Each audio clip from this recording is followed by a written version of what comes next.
Good evening. Today is Tuesday, January 16th, 2018. We are here for the Cabarrus County Board of Education business meeting. I'd like to call this meeting to order.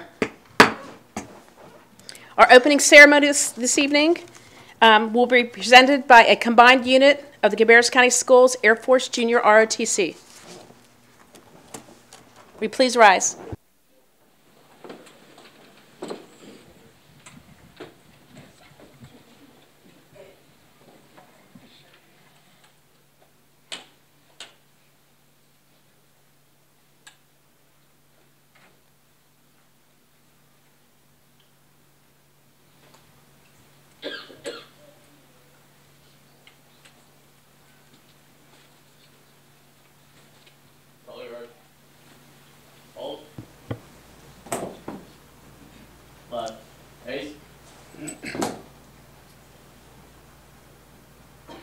Present.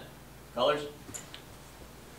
I pledge allegiance to the flag of the United States of America and to the republic for which it stands, one nation, under God, indivisible, with liberty and justice for all.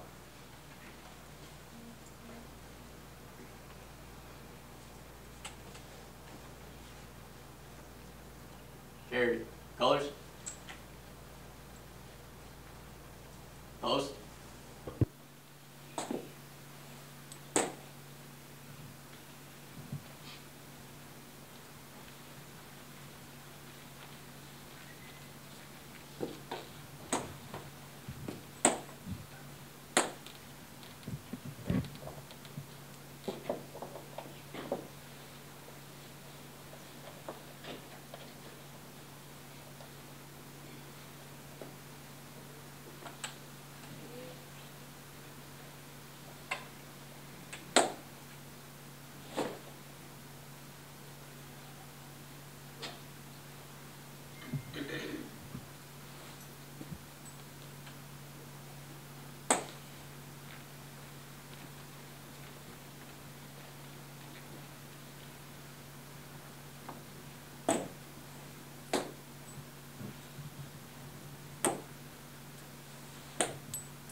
Right.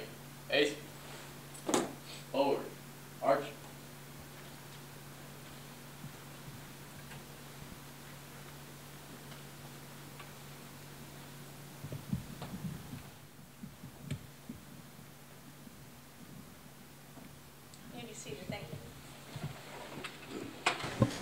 So you may have noticed that was not the Patriots chorus singing the national anthem. They will be arriving around 6:30. First thing I'd like to do is just introduce who the cadets were tonight. We had Cadet Senior Airman Hannah Cooper from Central Cabarrus High School, Cadet Lieutenant Colonel Johnny Bauman from Mount Pleasant High School, Cadet Captain Seth Rogaseski from J.M. Robinson High School, and Cadet Staff Sergeant Vanessa Ruiz from Northwest Cabarrus High School. I certainly enjoyed seeing all the different colors of the TAMs tonight. I love seeing the teamwork that they show with this. The Air Force Junior ROTC instructors are Lieutenant Colonel Nelson English and Master Sergeant James Wurtzel from Central Cabarrus, Lieutenant Colonel Timothy Neal and Chief Master Sergeant Kevin McLaughlin from Mount Pleasant, Lieutenant Colonel Calvin Martin and Senior Master Sergeant Corrine Smith from Northwest Cabarrus, and Lieutenant Colonel Scott Rose and Master Sergeant Mickey Kistler from J.M. Robinson. Why don't we give them a round of applause for working together so nicely.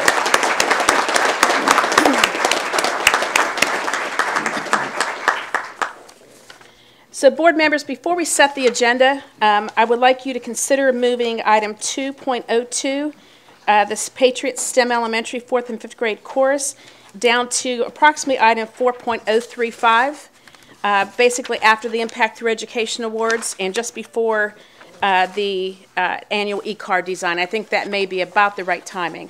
Do I have a motion to approve the agenda with that modification? Second. Okay.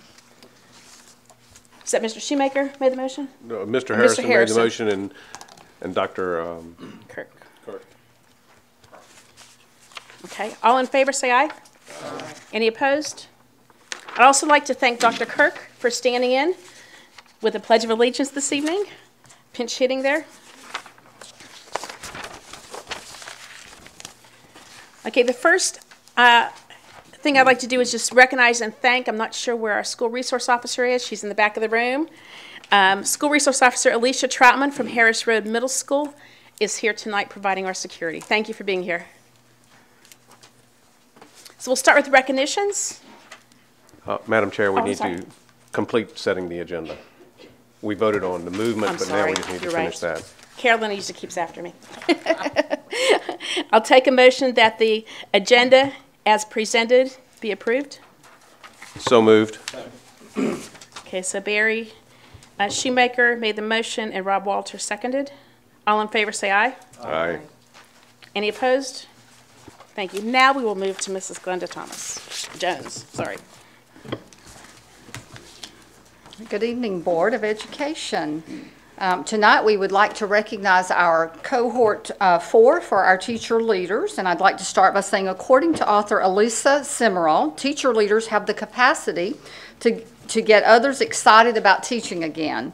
They have the capacity to spark passion and shape school culture in significant ways. During the fall of 2012, several CCS district leaders envisioned a program to extend the learning of teachers and allow the exploration of leadership options while still remaining in the school building. The group that we're going to recognize this evening is the 4th cohort of the Cabarrus County Schools Teacher Leaders Program. This group met for the first time in January of 2016 with a total of 53 teachers who accepted the challenge. Tonight we end with 42 graduates. From this 4th cohort, we have 2 assistant principals and 1 principal fellow. In addition to these pursuits, all teacher leaders also collaborated with their principals to develop and take on leadership roles within their schools. Therefore, within this group, we have lead teachers, coaches, technology facilitators, lead mentors, and coordinators. Our goal for this program was to provide these teachers who were already busy and doing outstanding work in the classroom with professional development to help extend their skills to increase the capacity for leadership in their school and in our district. These teacher leaders now use their enhanced skills to have challenging conversations, make strategic and sound decisions, build leadership capacity in others, understand and explain the essential components of effective instructional and engagement practices, and teach their adult colleagues differently than they teach their students. One participant in this cohort said, "The program has helped me become a stronger leader in the classroom and at my school." Another said, "The great training sessions will allow me to more effectively facilitate meetings and have difficult conversations. It is evident that these teacher leaders now have the knowledge and leadership skills to extend their influence within and beyond the classroom." At this time, I'd like to thank all of our teacher leaders for their hard work, and I'm going to ask that our teacher leaders to stand as a group to be recognized, and then we will congratulate them. So please stand.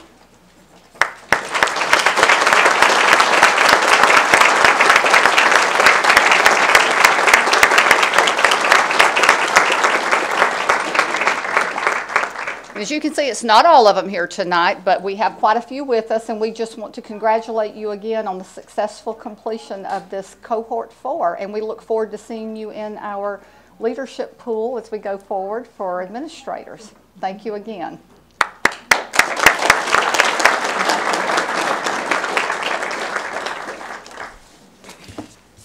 Yeah, Ms. Jones, I just wanted to comment that I really, I'll say, appreciate and enjoy the idea of growing leaders from within. I think that's so important, and I hope you all will stay with Cabarrus County Schools for a very long time. So. We do too. And now we'll move on to the next agenda item, 4.02, with the Hilbish Ford Teacher of the Month. Mr. Tim Vaughn is here, Dr. Louder, and Mrs. Glenda Jones will present the award. Good evening, Madam Chair and board members. It's always a pleasure to present our Hilbish Ford Teacher of the Month. Tonight is extra special because we get to welcome Mr. Tim Vaughn back. We've missed him for a few of our board meetings, and it's great to have you back with us again, Mr. Vaughn, and as always, we want to thank you for your generosity. Our Hilbish Ford Teacher of the Month for January is Jennifer Riper. Mrs. Riper, would you, your family, and any members of your school's administrative team who are here tonight please come forward?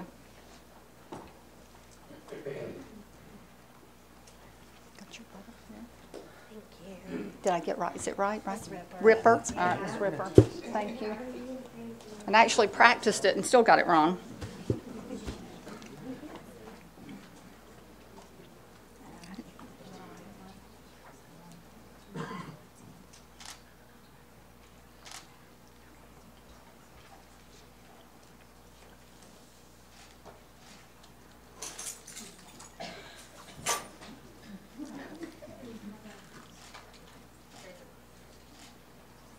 Jennifer Ripper teaches career and technical education classes at Cox Mill High School.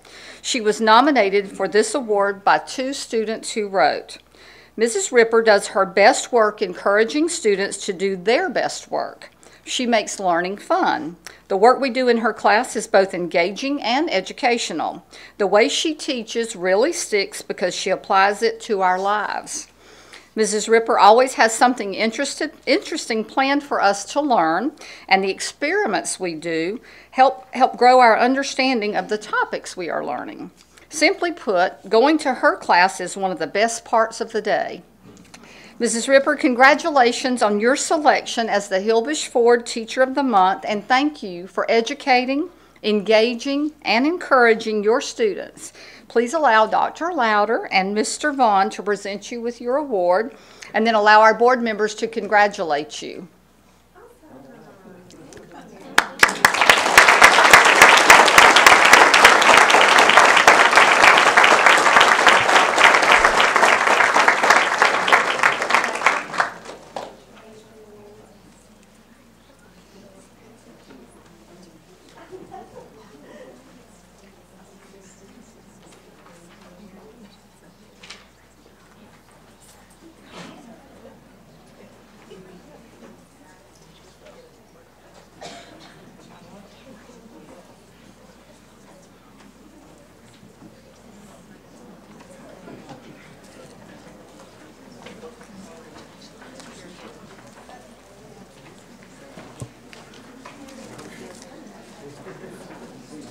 Next, we'll welcome Mrs. Ronnie Boone to present the Impact Through Education Awards. The schools being honored tonight are Carl A. Furr Elementary and Hickory Ridge High School. Good evening.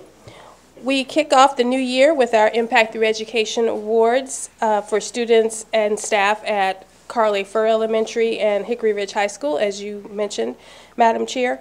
I also want to welcome Ms. Tina Platek and her students from J.M. Robinson High School, who are here again with us tonight to create a video feature about our Impact Award winners for our Channel 21. So we want to say thank you to them for coming out this evening, and look forward to their video project. At this time, I would like to invite any members of the Carl A. Furr Elementary School administrative team to come forward so they can stand with their students and staff.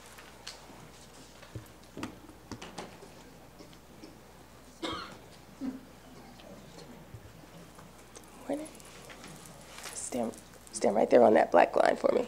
There you go. Great. Our first honoree from Carl A. Furr Elementary School is Jessica Duca. Would Jessica and her family please come forward?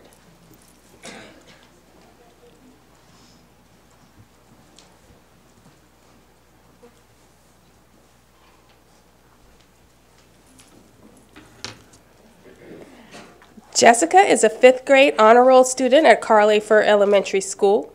She is a positive role model for all of her peers. Jessica is a self-motivated student and has a drive to be successful. Oh, you can stay. Parents, you can stay. Yeah, y'all can stay.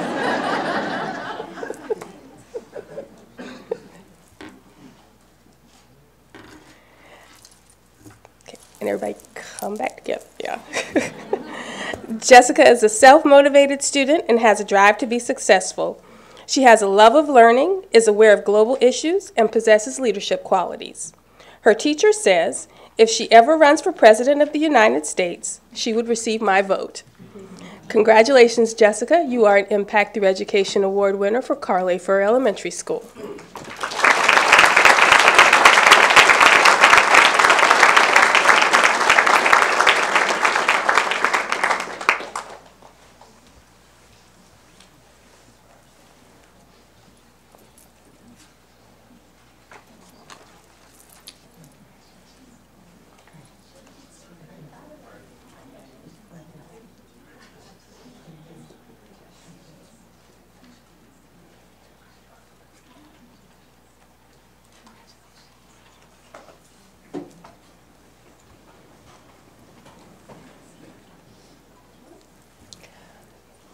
Our next honoree for Carly Furr Elementary is Kevin Dubois. Would Kevin and his family please come forward?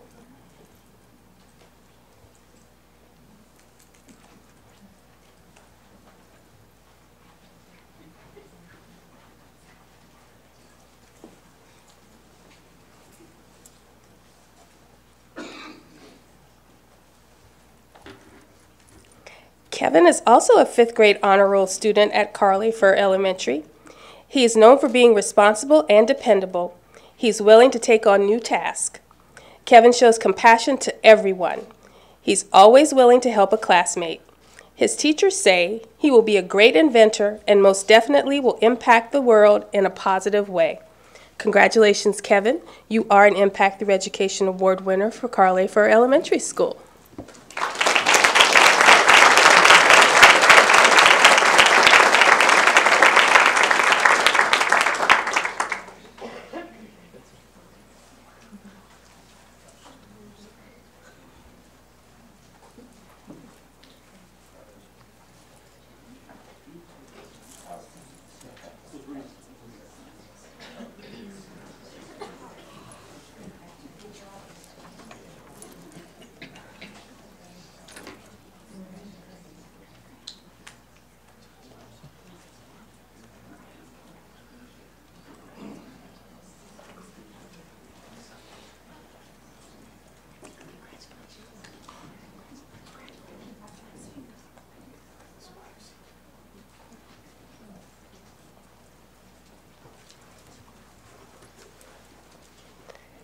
Our next Furr honoree is Ms. Carolee Barber.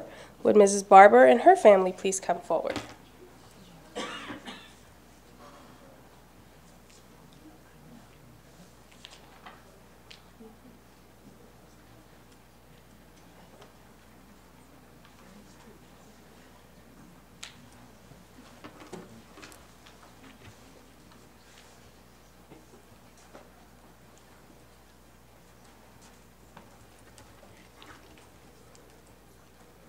Carolee Barber is new to the Furr family, but she's not new to the counseling role. She's been a school counselor in Cabarrus County Schools for 10 years. Currently, she serves as the counselor for students in 1st, 3rd, and 5th grades. She works closely with families to meet student needs, provides individual counseling sessions, works collaboratively with outside agencies and community groups, and supports classroom teachers to meet student needs. Mrs. Barber has made a big impact with her knowledge and expertise and is known for being positive each and every day. Congratulations, Mrs. Barber, and thank you for the difference that you make at Carly Furr Elementary School.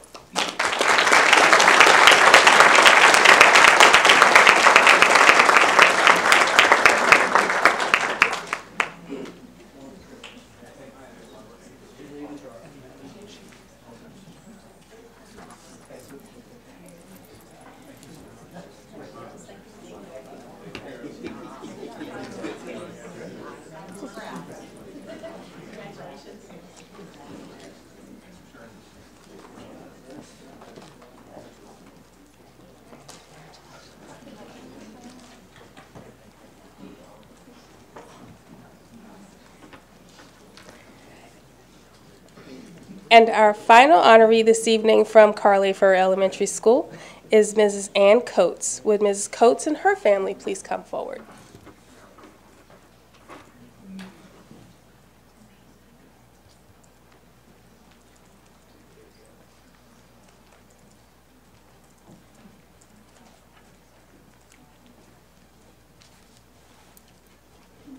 Ann Coates wears many hats at Carl A. Furr Elementary School.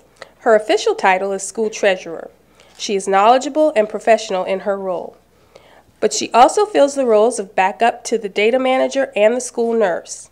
On any given day, she has been known to welcome a family to Furr and complete the necessary paperwork, run an attendance report, handle routine and medical emergencies in the nurse's absence, and submit the payroll. She is valued by all staff members for her ability to assist with any situation. Congratulations, Mrs. Coates, and thank you for making an impact through education at Carl A. Furr Elementary.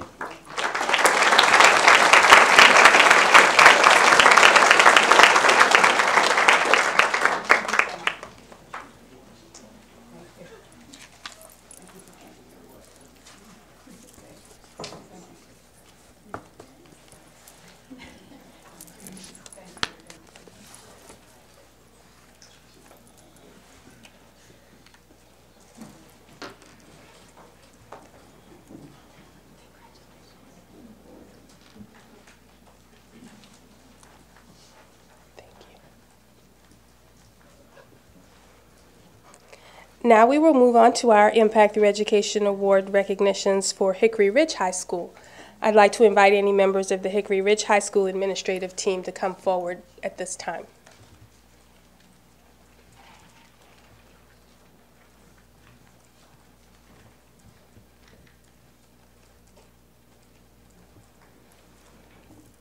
Our first honoree from Hickory Ridge High School this evening is Brandon Romeo.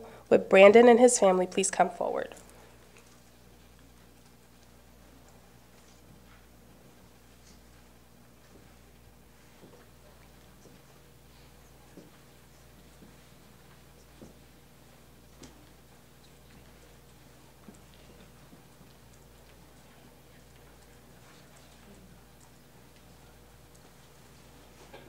Squish together so we can get a good picture.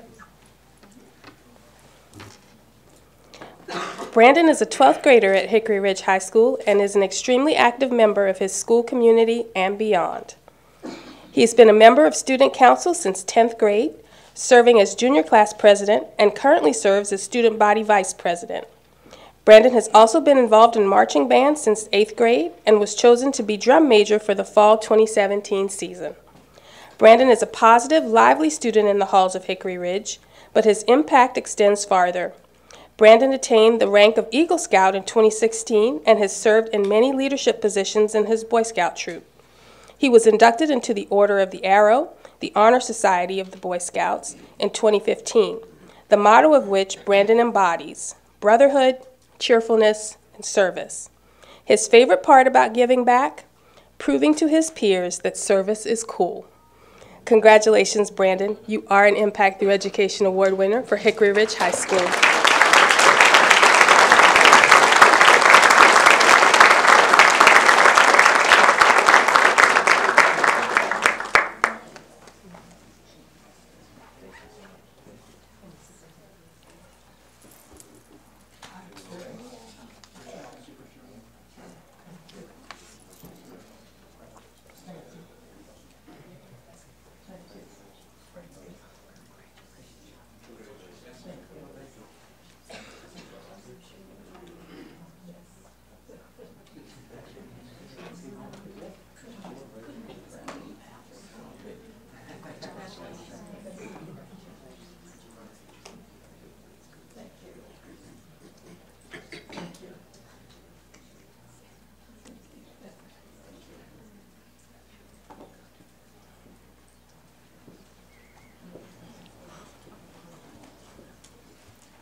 Our next honoree from Hickory Ridge High School is Cameron Schlechty. Would Cameron and her family please come forward?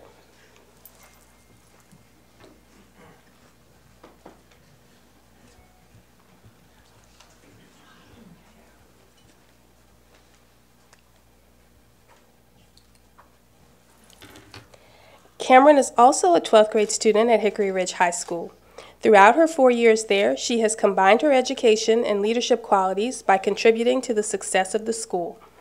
During her junior year, Cameron became a part of the leadership class, which allowed her to plan many school events, including homecoming, prom, pep rallies, and Special Olympics. Cameron credits the leadership class with teaching her many essential life skills and encouraging her to put herself in a position to make a change. She strives to be an example for others. Congratulations, Cameron. You are an Impact Through Education Award winner for Hickory Ridge High School.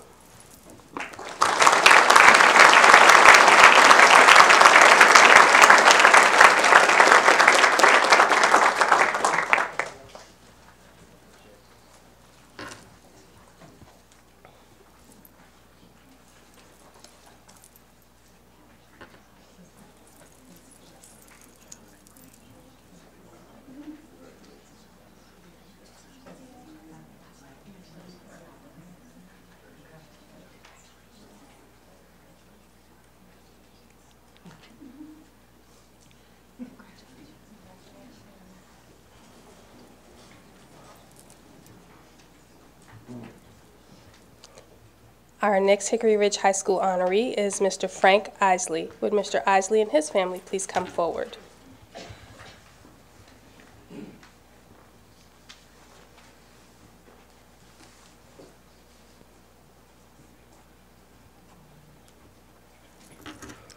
Frank Isley is in his 6th year of teaching at Hickory Ridge High School. Before coming to Hickory Ridge, he worked in the newspaper industry for 15 years. Frank began his teaching career in Guilford County, where he was named T.W. Andrews High School Rookie Teacher of the Year in 2004. His impact in education also earned him the Communities and Schools J.W. McGinn Award for service to students in the 2006-2007 school year, and the T.W. Andrews High School Teacher of the Year in 2008 and again in 2009. Frank has always gone above and beyond his role as teacher at Hickory Ridge. He has served on the secondary English curriculum writing team in Cabarrus County, as a PLC leader, and as a mentor facilitator at Hickory Ridge High School for the past 3 years. He has taught all 4 periods for multiple years in a row and has offered his planning period for students that need extra help and served as a cooperating teacher at Hickory Ridge.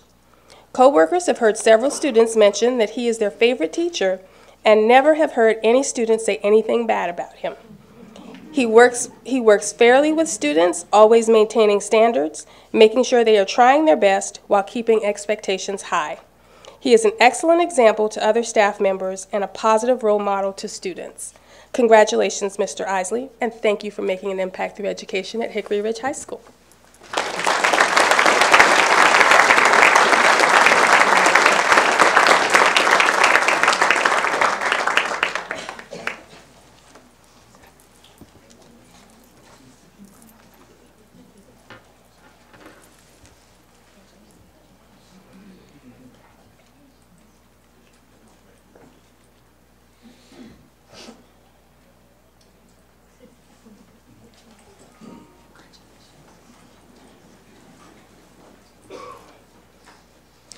And our final honoree this evening from Hickory Ridge High School is Mr. Gray Hoover. Would Mr. Hoover and his family please come forward?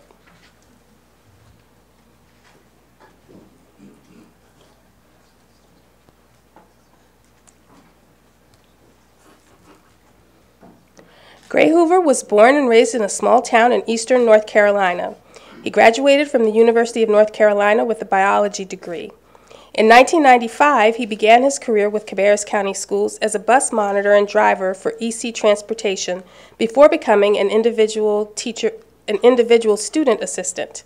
Since 2008, Mr. Hoover has been employed as a classroom assistant at Hickory Ridge High School in the Learning Connections Centralized program. As an assistant in the Learning Connections classroom, Mr. Hoover helps students with high-functioning autism become successful by providing academic support in either small group or individual settings in all areas of the curriculum. He also collaborates with the classroom teacher in creating lesson plans, student projects, data collection, grading, and discipline. In addition, he supports students with issues that arise within the school environment and finds ways for them to appropriately handle a variety of situations. His contributions, however, aren't limited to the classroom and to the EC students. Mr. Hoover assists in a variety of ways at Hickory Ridge High School. You never hear him say no, whether it's driving an activity bus for field trips, choral concerts, or sporting events, assisting administration with school dismissal as a bus lot monitor, or supporting the custodial staff. Mr. Hoover is always there to help. And Mr. Hoover supports his students outside of the school environment by attending their sporting events and play performances, which provides him with the opportunity to further build his relationships with them beyond the classroom setting. Mr. Hoover serves the community as well as a youth leader and Sunday school teacher at Concord ARP Church. Thank you, Mr. Hoover, for making an impact through education at Hickory Ridge High School. Congratulations.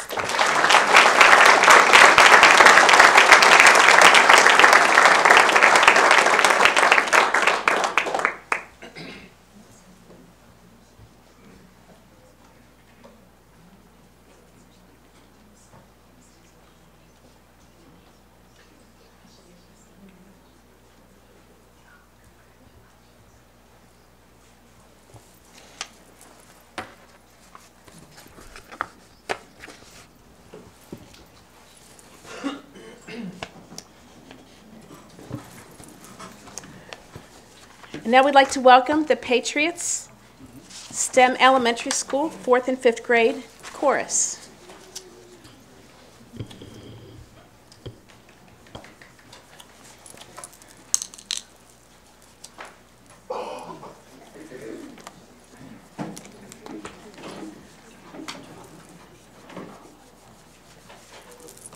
They are directed by Ms. Linda Palco and assisted by Julie Furr.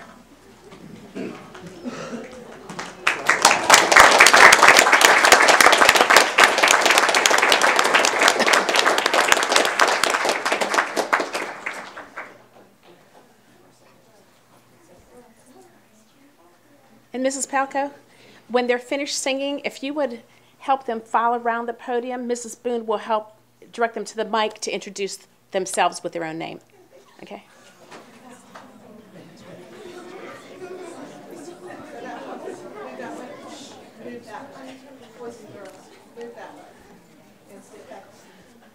And I'll ask our audience to please rise for the singing of the Star-Spangled Banner.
Say your name.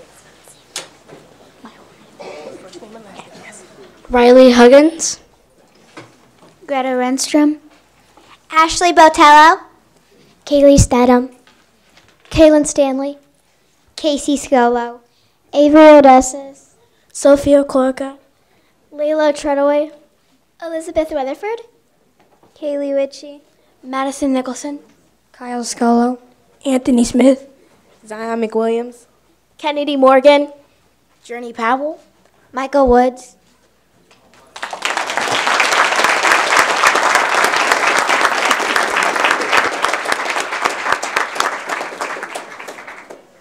I thought they would do a much better recitation of their names than I would. And besides, they got to get on camera a few minutes longer. Okay, next we'll have our final recognition for the 7th Annual E-Card Design Contest winners. Welcome Dr. Chris Louder and Ms. Ronnie Boone to the podium.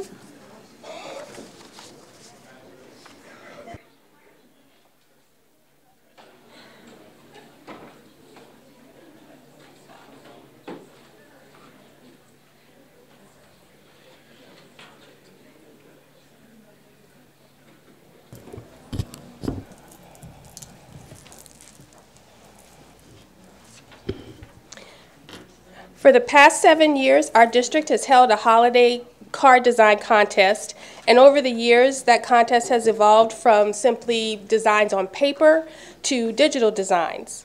The winning designs are used as Dr. Louder's holiday greeting to colleagues, employees, and community members. And selecting the winners is never an easy task, as Dr. Louder can attest to, and as I'm sure you all know, we have some very talented artists here in Cabarrus County Schools. We are thrilled that our partners at Great Wolf Lodge were willing to provide our design contest winners with prizes once again this year. So please join me in thanking Ms. Angie Brown, who is the general manager of Great Wolf Lodge, for providing water park day passes for 4 to each of our winners. So that's not a small gift.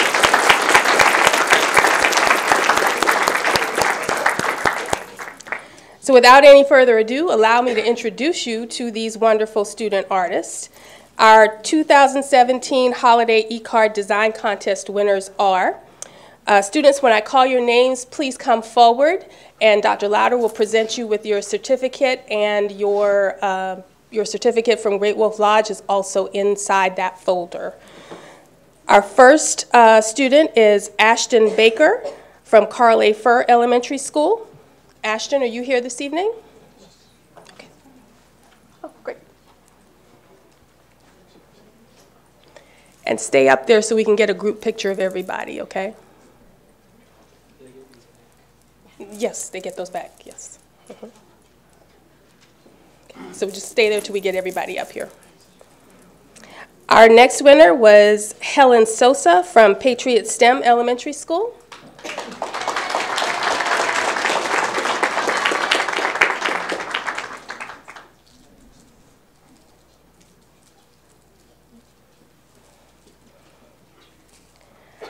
Our middle school winners were Ava Rakoff from Concord Middle School.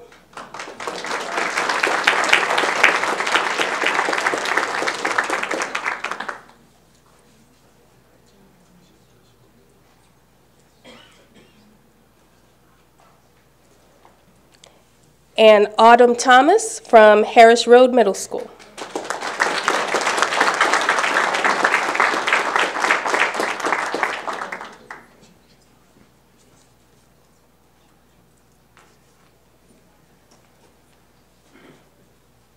Our high school winners were Alicia McKenzie from Northwest Cabarrus High School.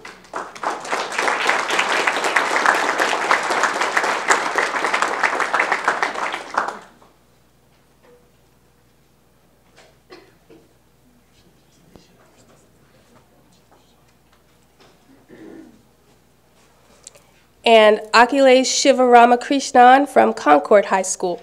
And I know he was not going to be able to be here this evening, so.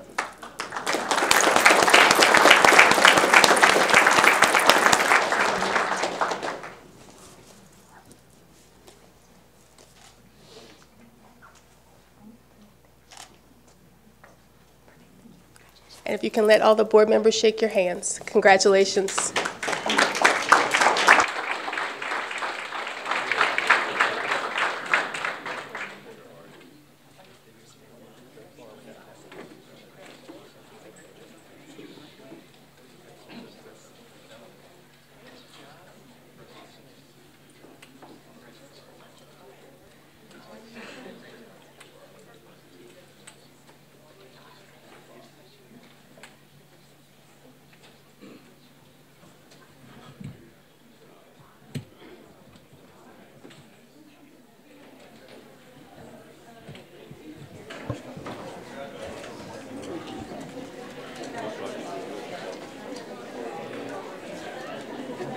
So now we'll move on to some of our business items. The first item on the agenda at 5.01 is the approval of minutes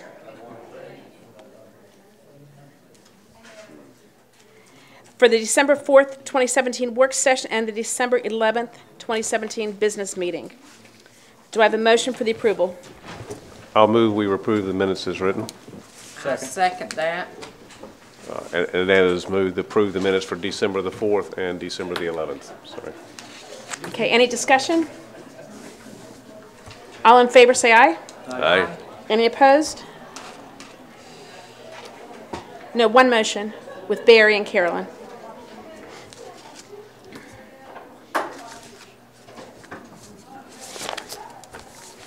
Okay, I said any opposed, right? Yes. Okay, so that's approved. I'm going to stop and think now, Barry. No, I'm keeping up with her now. Yeah. So next we'll have a report on the Wolf Meadow Elementary School. Welcome Dr. Crystal Hill and Mrs. Jennifer Brinson. Okay.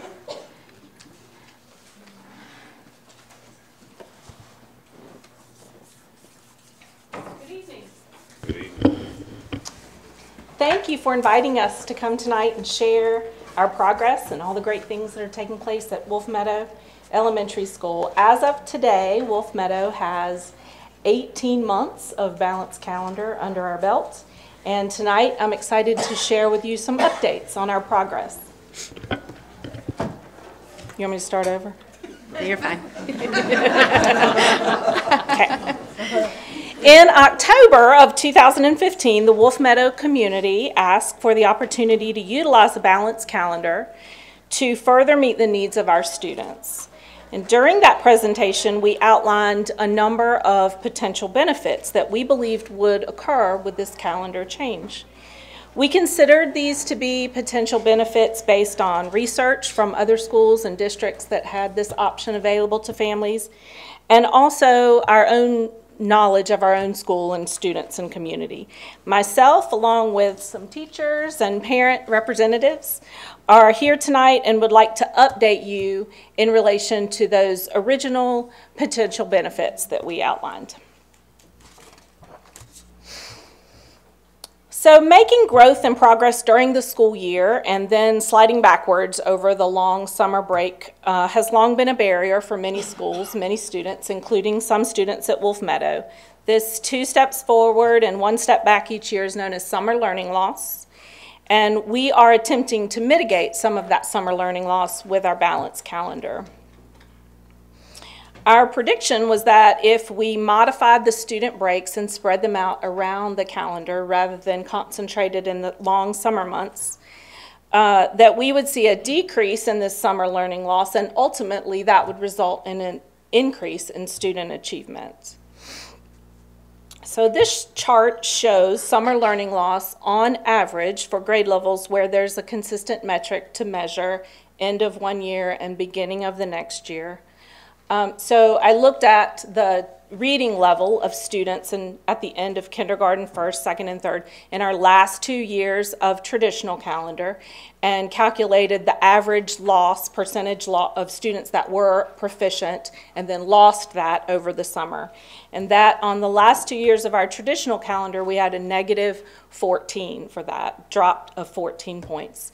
On our first 2 years of returning from the shorter summer, returning in July, on our balanced calendar, we have decreased that, so decreased the summer learning loss to 9.5. So we're very proud of that.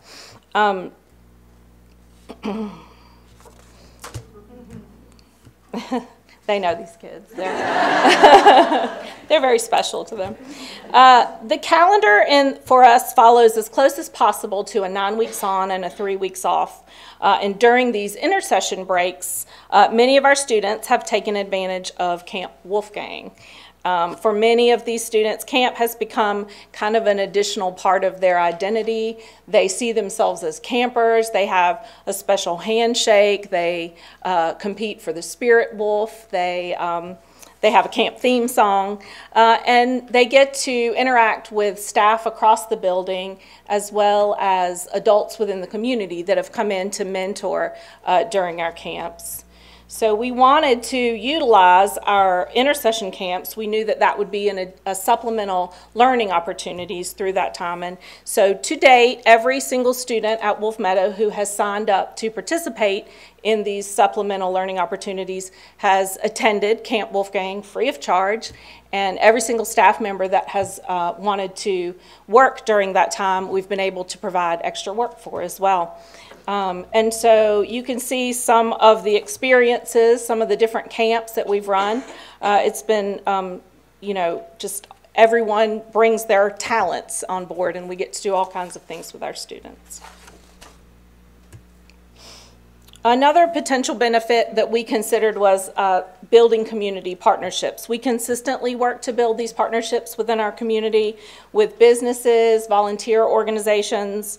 The intersession camps have provided additional opportunities for people in our community to come into the school and work with our students and bring their own skills and gifts to our students. So we considered the intersessions. We reached out to community members and organizations and asked for their help and support, and they responded positively. These organizations have either come on board as a result of our intersession camps or increased their participation with Wolf Meadow to include time mentoring and teaching our students as well. So often we find community stakeholders really want to be involved, but sometimes the traditional calendar doesn't allow downtime for them to actually mentor and work with our students. So we're able to provide that on this calendar that we have. We knew from research that teachers and staff who work on a balanced calendar are less stressed and have a lower rate of burnout. And it just kind of makes sense that when you strategically place time off during the year, that staff and teachers have time and space to reflect on their practice and then renew their energy. And one of the benefits of this calendar is that it works so well with teaching and learning, and then assessing and monitoring students' progress, and then being able to strategically place work days where teachers can analyze that data and make real-time decisions about what should come next for students. So we see that happening, and looking at our teacher working condition survey, I looked at the last year of us on a traditional calendar, and our teacher working condition survey, the morale in the school was already a very good place to work, and we had lots of positive responses to those. But you can see that they have increased in the first year of our balanced calendar. And then you can also see the staff morale and the teacher working condition survey as compared to the rest of Cabarrus County elementary schools. And we've been really excited about how we can work with the district to forward the PD that's in place there, but then tailor it in a real timely fashion to what our students need based on that data that we get back right away, and can do that work immediately with this calendar as it is. So the morale in the community at Wolf Meadow has always been very special. It's somewhere between long tradition and new energy. It's a special place to be. And we saw the balanced calendar as a way to open up that school to families outside the Wolf Meadow district by making the balanced calendar an open enrollment and part of the magnet program here in Cabarrus County.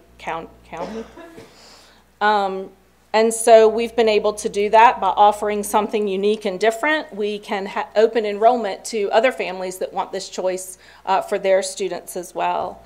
The first year of our balanced calendar, we had, you can see the enrollment here. We had about the same number that opted out as opted in. Our enrollment has steadily increased. For the upcoming 18-19 school year, I currently have 17 students who have applied to come to Wolf Meadow who are outside our boundaries but want to opt in for the opportunity to be on a balanced calendar.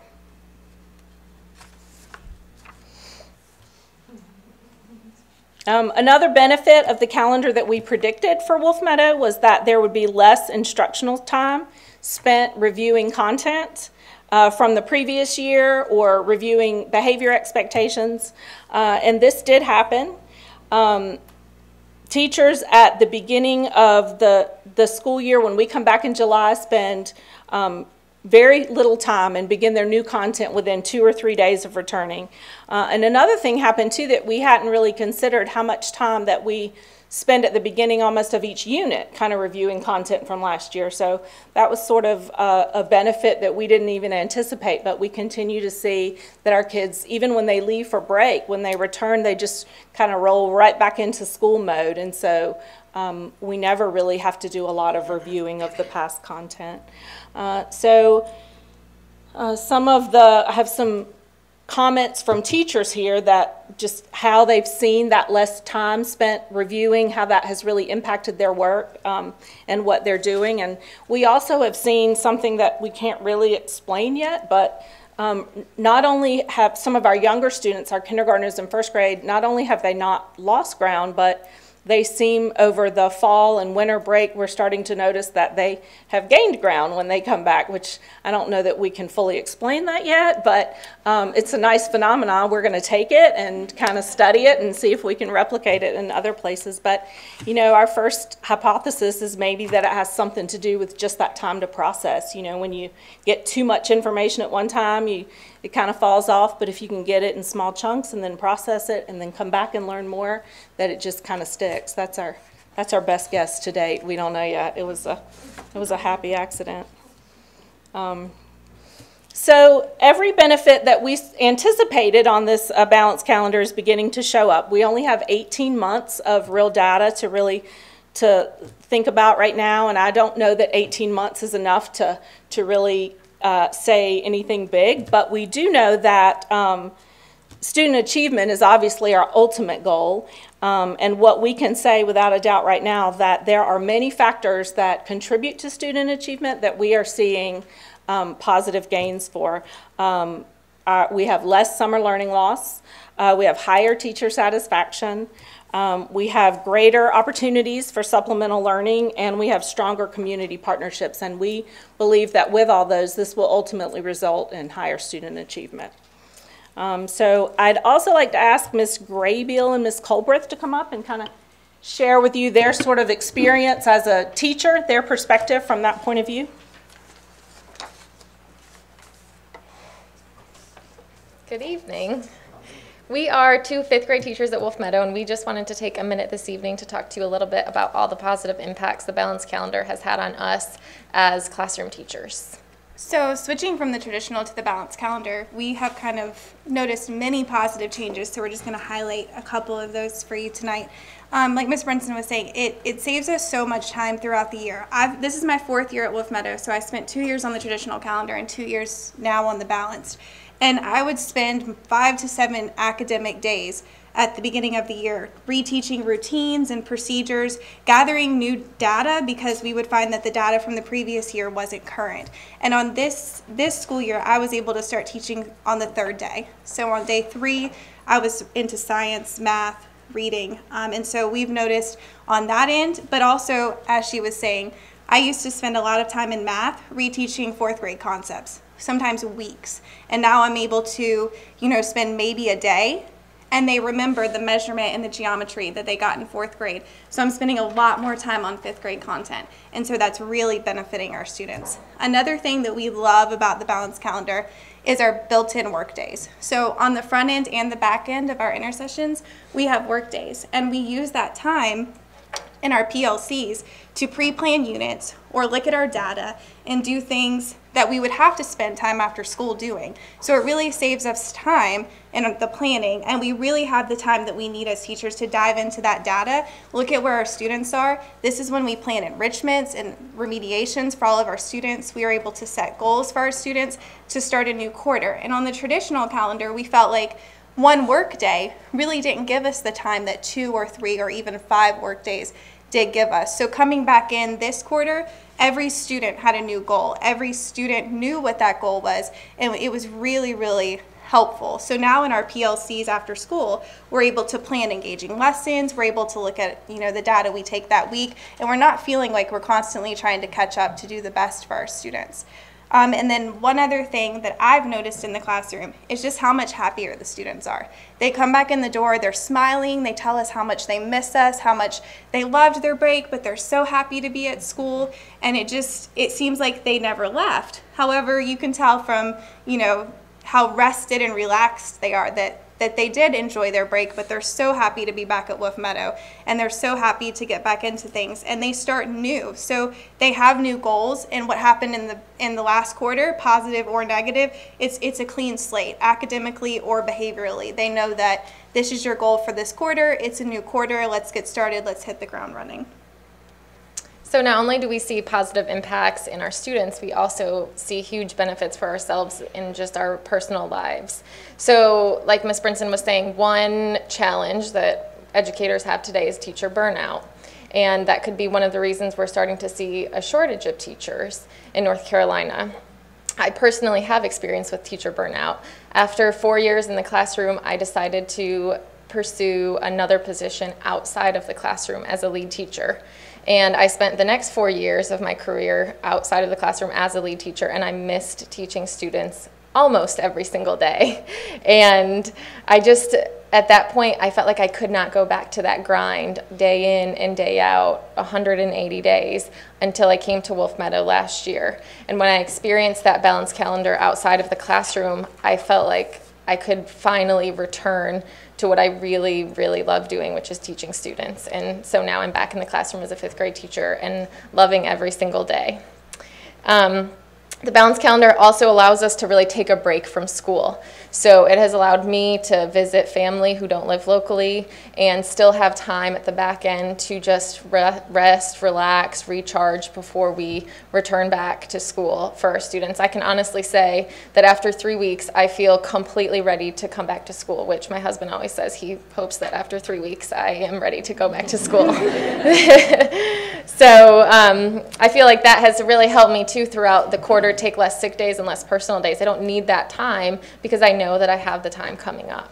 And for those of us who do want to earn extra money in those intersessions, we always have the opportunity to work and run the camps, and that's a great opportunity that a lot of people take advantage of. And lastly, like the teacher working conditions survey, I mean, it doesn't lie. The teacher morale at Wolf Meadow is amazing. And I think if you were to come to Wolf Meadow at any point in the quarter, at the beginning of the quarter, the middle of the quarter, the end of the quarter, you would see teachers and students who are genuinely happy to be there. And I truly believe that the balanced calendar is a huge part of that.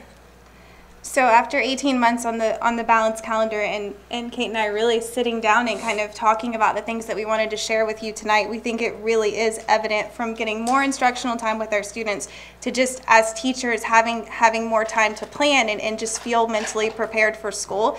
We think that the balanced calendar is the best thing for Wolf Meadow and our students. Thank you.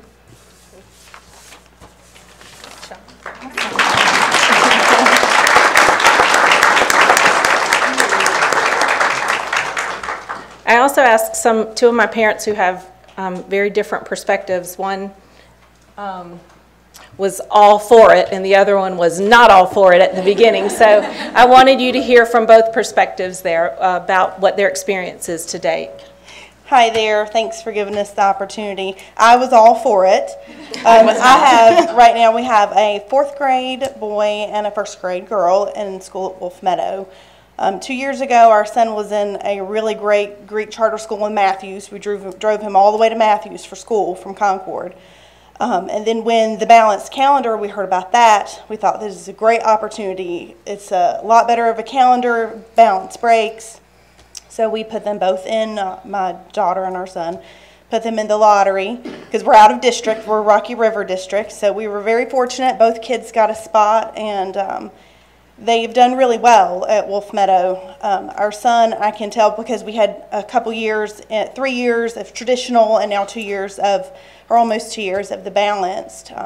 He has much less burnout towards the end of the year, getting towards Christmas when a traditional calendar, they've been in school for so many months already with very little break. You get the Thanksgiving and Veterans Day in there, but there was a lot of frustrating mornings and dragging them out of bed and fussing and arguing over homework. But very rarely do we have a problem getting up and going back from breaks now, because they know a few more weeks, one more quarter, they get a really nice break. And then during summer, the traditional schedule, you have about 12 weeks of trying to find things to occupy your children. A lot of parents, we certainly can't afford it. Summer camps are very expensive, at least those that are engaging with your children. They just get really bored, and they lose a lot of what they learned during the school year. Our daughter came in to the balanced calendar in kindergarten, and she was definitely not at the same spot her brother was. He's the very smart AIG child, and she was struggling with basic stuff, even though we tried.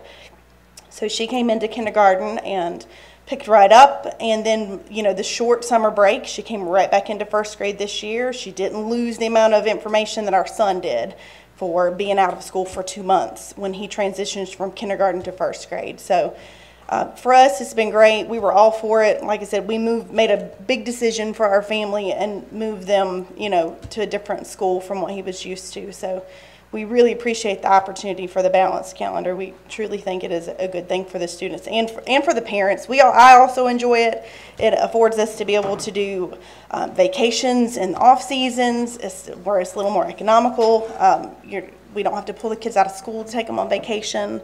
You know, when it's easier for myself to get off work, you know, not during the middle of the summer. It's easier in the fall. So it's just benefits all around from a parent perspective for us. On my behalf, I was not for this calendar. I did not want my kids to go year-round, but I gave them the opportunity to choose if they wanted to opt out or stay at Wolf Meadow. My kids just want to stay at Wolf Meadow. They feel comfortable there. They're happy. I enjoy this year-round schooling now. I wouldn't want to change it. I'm hoping more schools do it because I work on 2 different calendars. So in the long run, I'm hoping that more schools, like middle schools and high schools, can do year-round also. I'm very happy with it now. I wouldn't want to change it. Our son that's in 4th grade, he's very disappointed with the thought of when he transitions to middle school, going back to a traditional calendar. My kids have grown so much, not losing all that summer and going right back to school. So I'm happy with it. Thank you very much.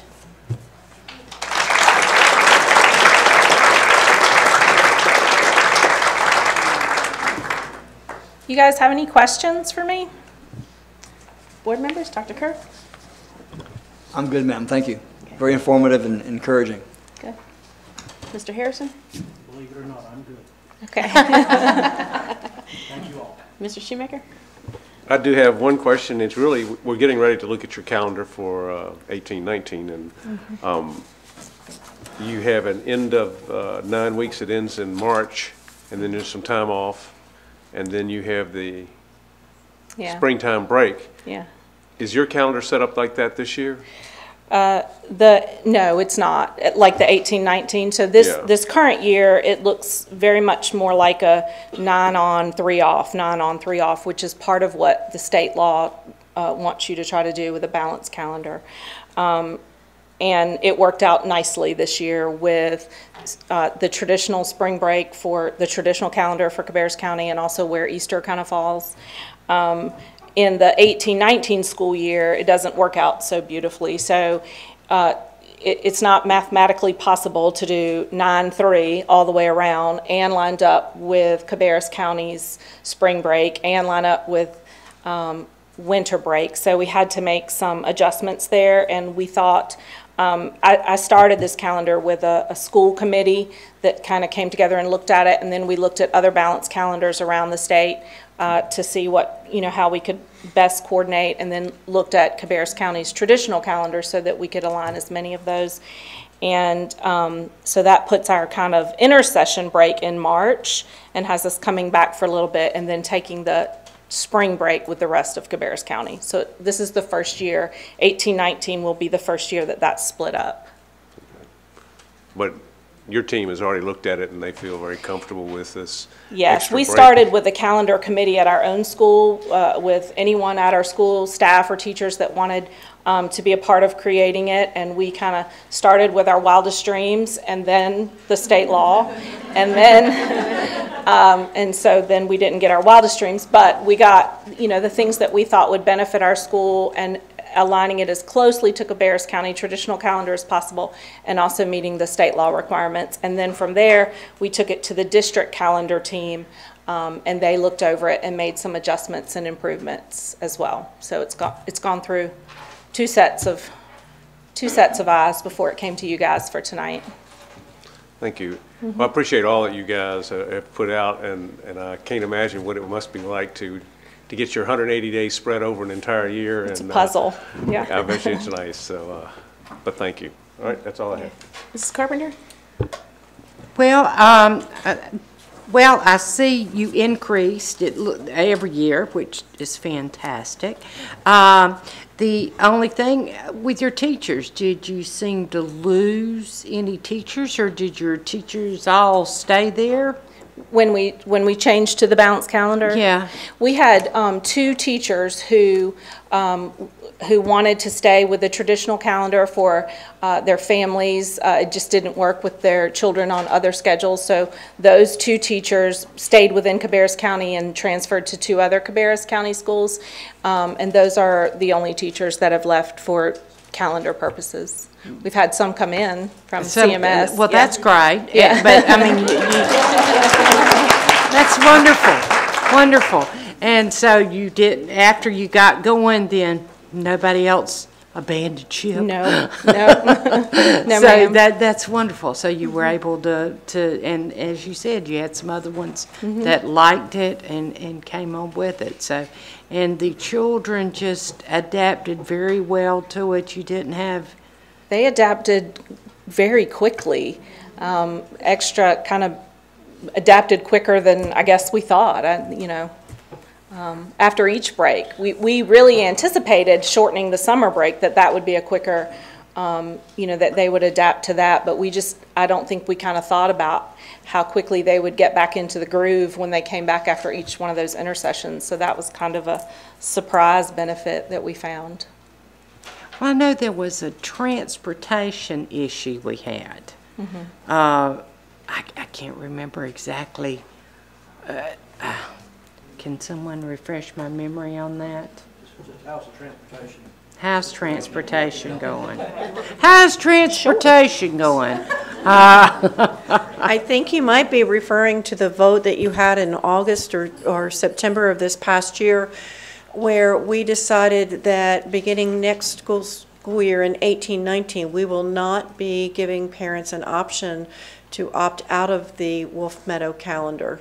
They can get transportation. They can opt out and provide transportation to other traditional settings, but we will not be providing transportation. It was costing $200,000 to do so, and the board voted to pull that back. And how's that going to affect? I mean, yeah, well, we don't want to. It sounds like it's working wonderful, right. And we don't want to squash something that's working good. So in this school year, 17-18, I had 27 students that opted out. So there were 27 students that $200,000, I guess, was providing transportation for. But I had 20 students that opted in, so it didn't really adjust my enrollment.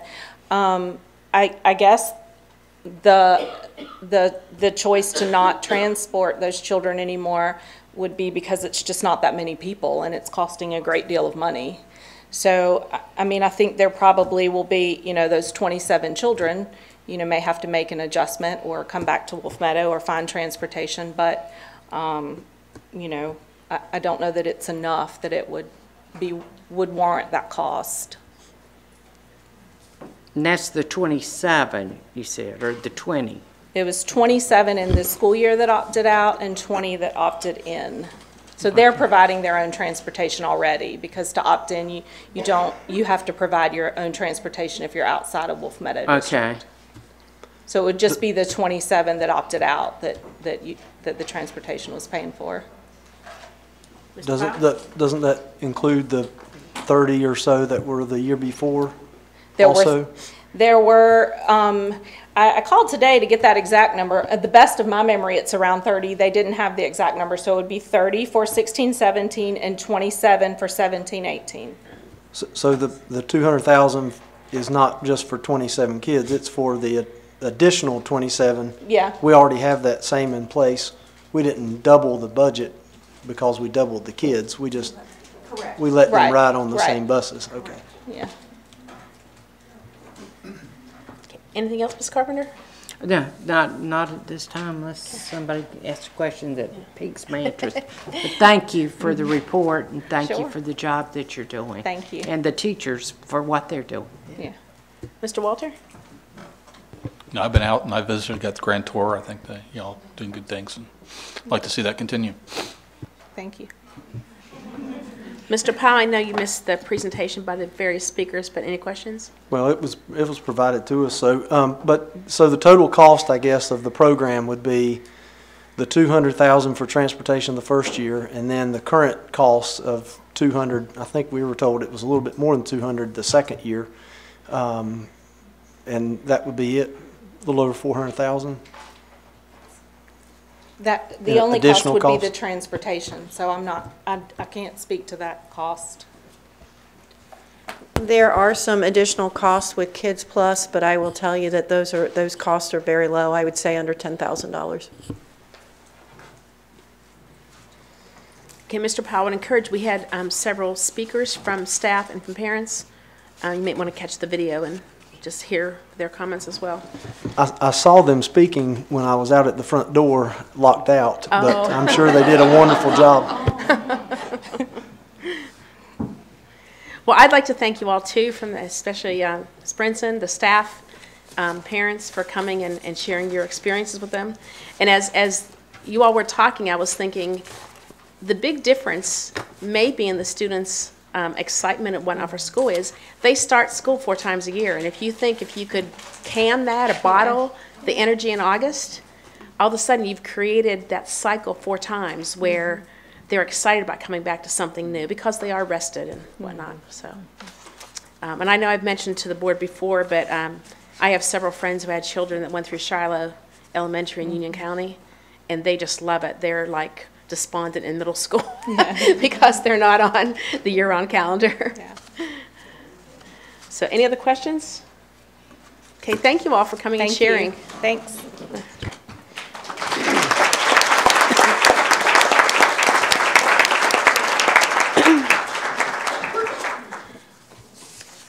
Okay, we'll move to the next item, and that's board chair comments. And board members, in the agenda was loaded, I think just Ms. Meadow put it out there this morning, and this is really not a big announcement or whatever, but to figure out the timing for submissions for naming of the new Southwest Elementary School on Hickory Ridge Road in Harrisburg. I put out these as proposed dates, thinking we would want about a 4-week submission period. Ms. Carpenter asked if we could possibly move it out to an April vote. I don't think Mr. Louder is here tonight. Ms. Reimer, when does he have a requirement date? I can check with him, but there's a big need for naming the school based on a lot of the architectural designs and colors and all the things that you guys do, and so we're getting very close to that So you get it on deadline. the documents. But I can see if I can get him to answer, but he's very sick tonight, so. Okay, thank you. So, board members, I included in there, I just copied in the policy 9300 for naming of facilities. You can review that. Whatever dates we decide on, we'll ask Ms. Boone to help facilitate having that posted on the website, both the policy and the form. So the proposal right now that I wrote up in here, that it would be posted starting next week on the 22nd. Submissions would be accepted from the 22nd through the 23rd of February. That would give a full 4 weeks. And then we would review the list, much like we did with the high school, at the work session, board members to narrow down your selections, assuming we get a large list again, and then a decision being made at the March 12th business meeting. We could potentially, you said you won't be at either March meeting? No, and I mean, I won't be back until the 20th. Okay. And that's why I was, really would like to be there for the vote. That's why I was saying, if we could make it the first meeting in April. So we could potentially keep these same dates for the submission and then make an exception to the agenda for the first meeting on, we're not meeting on April 2nd, we're meeting on the 9th, I think, to get past spring break, to make the vote on April 9th. Does the board feel about that? I personally would be supportive of maybe getting together a small committee to meet and discuss the naming of the elementary school. I think we have time. It wouldn't take very long to just put together a small group of interested people to come up with some ideas. Well, I think we want to solicit from the public, though, and not limit to a committee. Solicit from the public and also have a committee. Board member thoughts? And the purpose of the committee would be to do what, Mr.?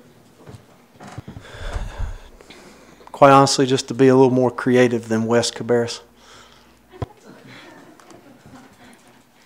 Well, I do think, historically, some of the elementary schools we have been naming after past superintendents and more historical figures, and I think there's a difference between an elementary and a high school when you're looking at the full involvement of a high school, all the athletic, academic contests and whatnot, and especially where they're having a mascot that is much more public, name is in the press a lot more. So when we did Fur, and Boger, and what else? We named several schools after past.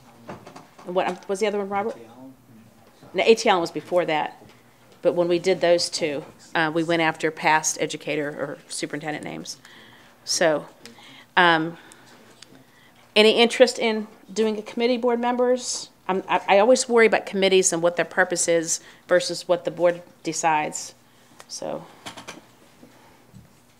Well, okay. We got 70-something names before, and again, it's our decision on what, excuse me, we're given a month to get input, and we got 70-something names before, and basically, it is the final decision rests in our hands. So I'm sure we're going to get plenty of names, so I really don't know what the point of a committee is going to be. I mean, if you want to do a committee, that's hunky-dory, but it's going to basically boil down to, it'll be our decision in the long run. And I'm sure within a month's time, we're going to get plenty of suggestions from the public. Is there any objection to a board member filling out a form and submitting it? No, anybody can. Anybody can, and you're a. So anybody can. Anybody could fill out. Anybody can. Okay, so I'm not hearing much support for committee, and leave it at the board's decision. So we'll have the full period for public submittal of potential names, and then we'll go straight to a list for ourselves to consider, and then whittle it down as we did previously. Yeah, I think, that seemed to work okay with the high school to whittle down. Everybody picked about 3, 4, whatever the number was. Yeah. We kind of had the chart of those names, and other names could still be brought up, but at least we had it narrowed down somewhat and the duplicates removed and that sort of thing. So. So board members, are you just by consensus, are you okay with these dates? And then we would, what day are you leaving? 28th. Okay. So you would have all the information and you could select. Where are you going? Off and on. But you'll have some access to email. Okay. April 9th, still the date, April 9th. Yeah, and I think we want Ms. Reimer to check with Mr. Louder. So basically what I've got is that the architect would like to have the name decided prior to bidding the project in March. So if we could decide in March, that would give us the opportunity to have that before we bid. Okay. Yeah, the challenge is not having 7 votes.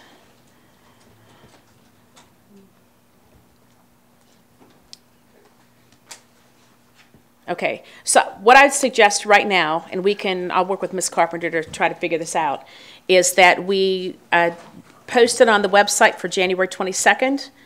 The naming submissions will be accepted from the 22nd through February 23rd at 5 p.m. And then the board will review the full list, I'll say to be determined, and we'll work on those dates in the coming weeks. Okay, is that okay with everyone? Rob, here. Okay? Okay. Thank you all. That's all I have. Dr. Louder? Thank you, Madam Chair. I want to start by welcoming everyone back to school, and I hope everyone's winter break was relaxing and enjoyable. Our high school students are taking final exams this week. Today was day 2 of exams, and we're going to remind parents that high school students are dismissed early on exam days. The next announcement was about when the semester ended and when the work days would land, and with a pending weather situation that's going on right now, that could change. So I'm going to not point to days when it will end because I'm not sure that we know right now.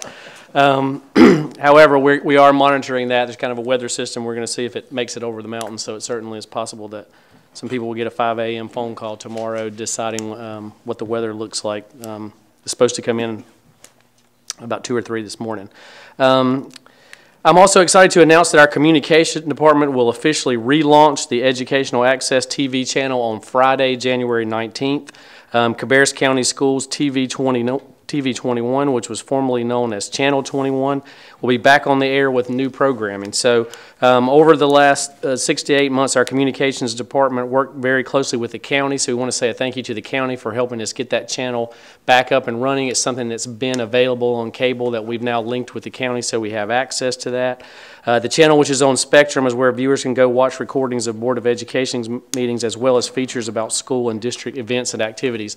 And again, say a special thanks, I think Ms. Boone said earlier, to Tina Playtech, who's a communications teacher at J.M. Robinson. She was here tonight with 4 of her students who kind of jumped in the deep end of the pool and started with our Impact Through Education, filming that and putting it on the channel. So we're very excited that we're able to do that, and people can then watch that and record it. And also, it's a way that we're going to try to expand and give our students the opportunity to actually film and then it show up on a TV channel. So it's very exciting, and we thanks to our communications department for working on that. It also is a very big task to operate a channel. So to be able to do that and vet everything for it, they're really working hard to make that work and still do their other jobs too. So we appreciate all the hard work that's gone into that. And again, to Ms. Playtech and her students for helping us launch that.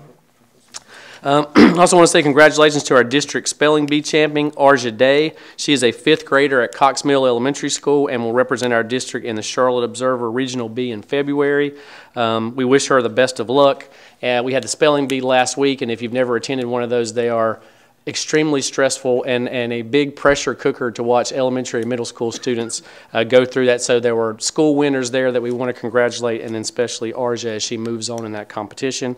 And we also want to congratulate our teachers who earned their national board certification and those that renewed their certification. In Cabarrus County Schools, we have 265 national board certified teachers, and North Carolina leads the nation with 21,480 nationally certified teachers.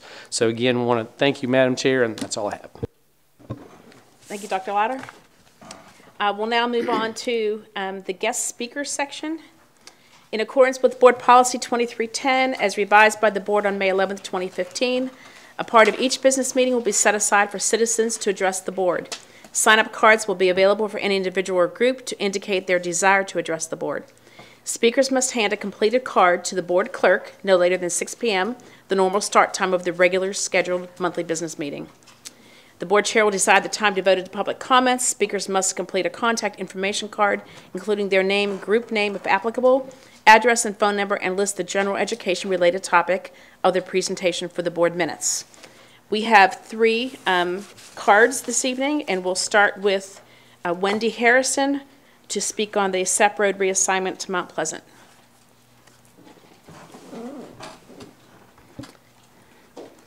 And you'll have 3 minutes, but you know the routine.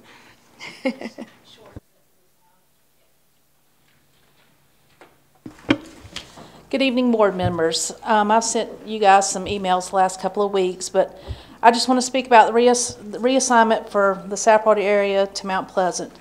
I'm aware that most of the students that want to stay at Mount Pleasant are currently in their early elementary school years. I understand why their parents want them to stay at Mount Pleasant since most of them started there.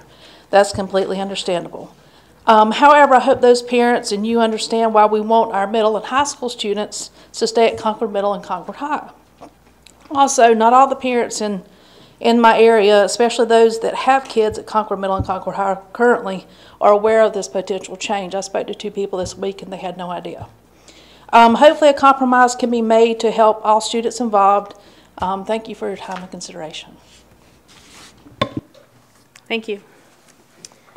The next speaker is Carolyn Klein, also regarding the Mount Pleasant redistricting.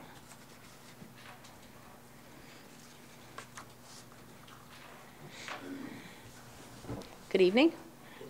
Good evening. Madam Chair. Yeah. Why don't you press the button on the mic there? There you go. Madam Chair, Dr. Louder, school board members. My name is Carolyn Klein, and I'm speaking this evening in favor of the permanent reassignment of the Sap and Irish Potato Road areas to Mount Pleasant Elementary, Mount Pleasant Middle, and Mount Pleasant High Schools.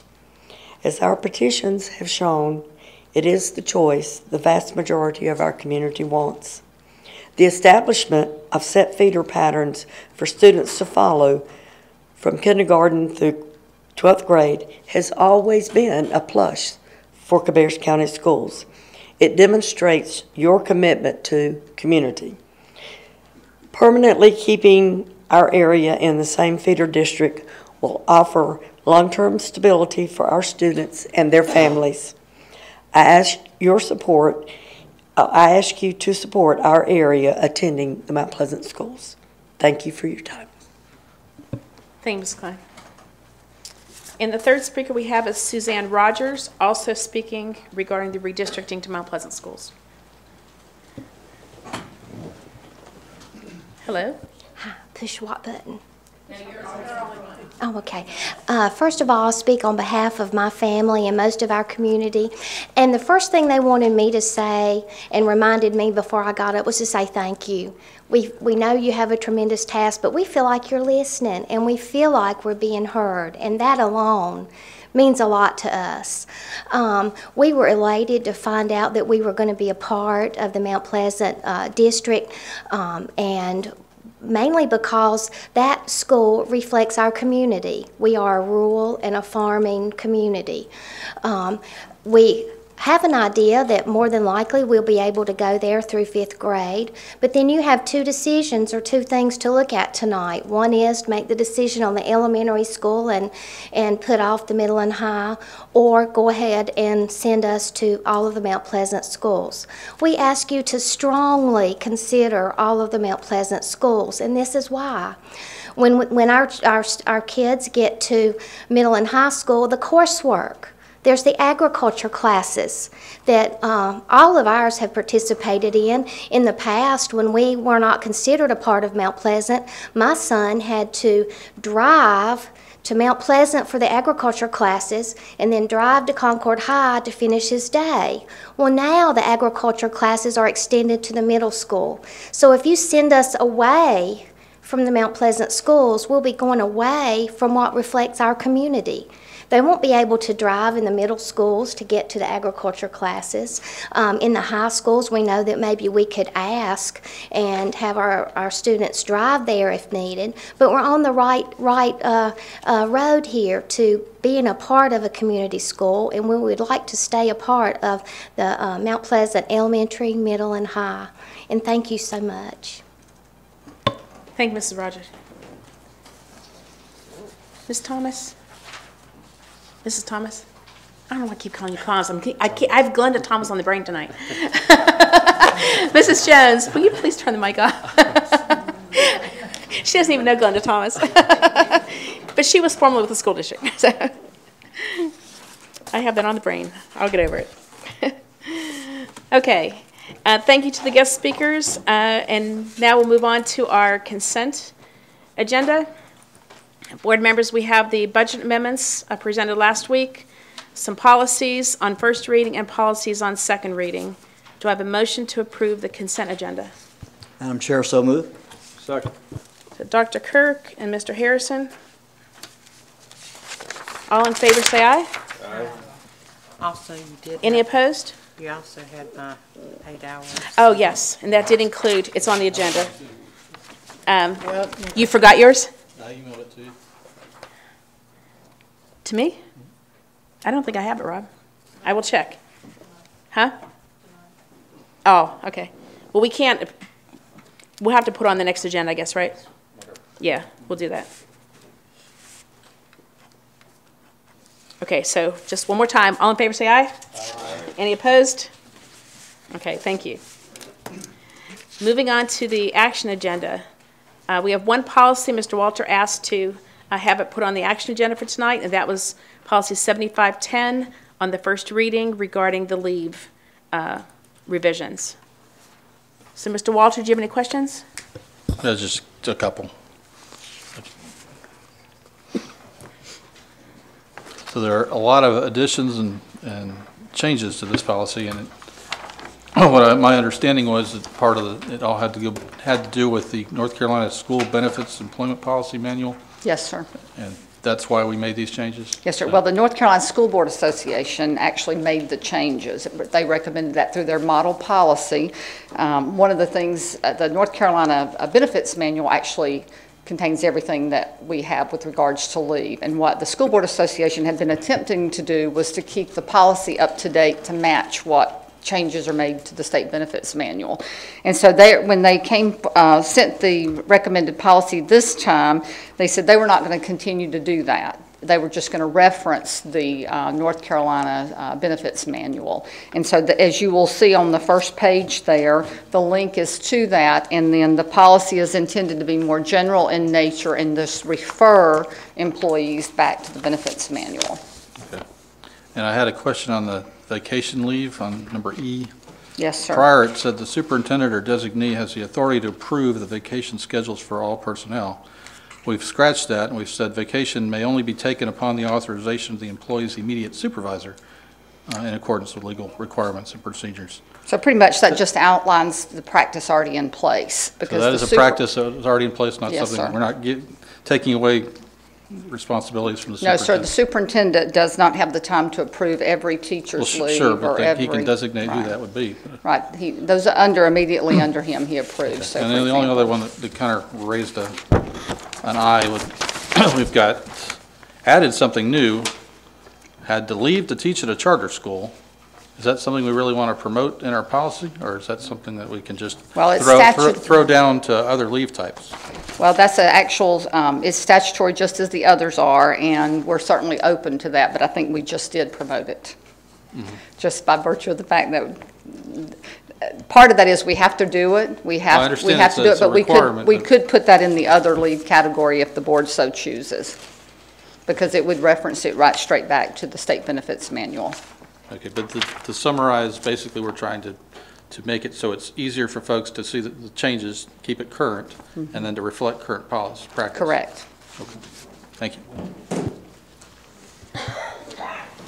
Okay, board members, I'll take a motion to approve policy 7510 on the first reading.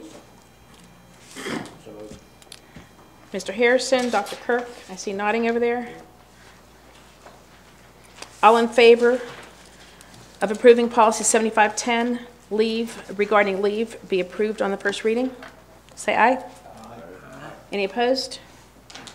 Okay, thank you. The next agenda item is regarding the approval of the 2018-19 balanced academic calendar for Wolf Meadow Elementary School. Okay, so yes, you heard the presentation by Ms. Brinson earlier, and so now we're asking the board to vote on the calendar for the next school year. Any comments?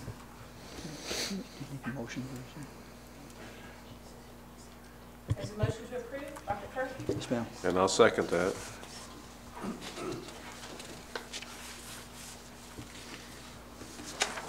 So Dr. Kirk made the motion. Mr. Shoemaker seconded it. Any discussion? Questions? All in favor say aye. Aye. Any opposed? Okay, so that motion passes 6-1. I was only counting the 6 total. Thank you.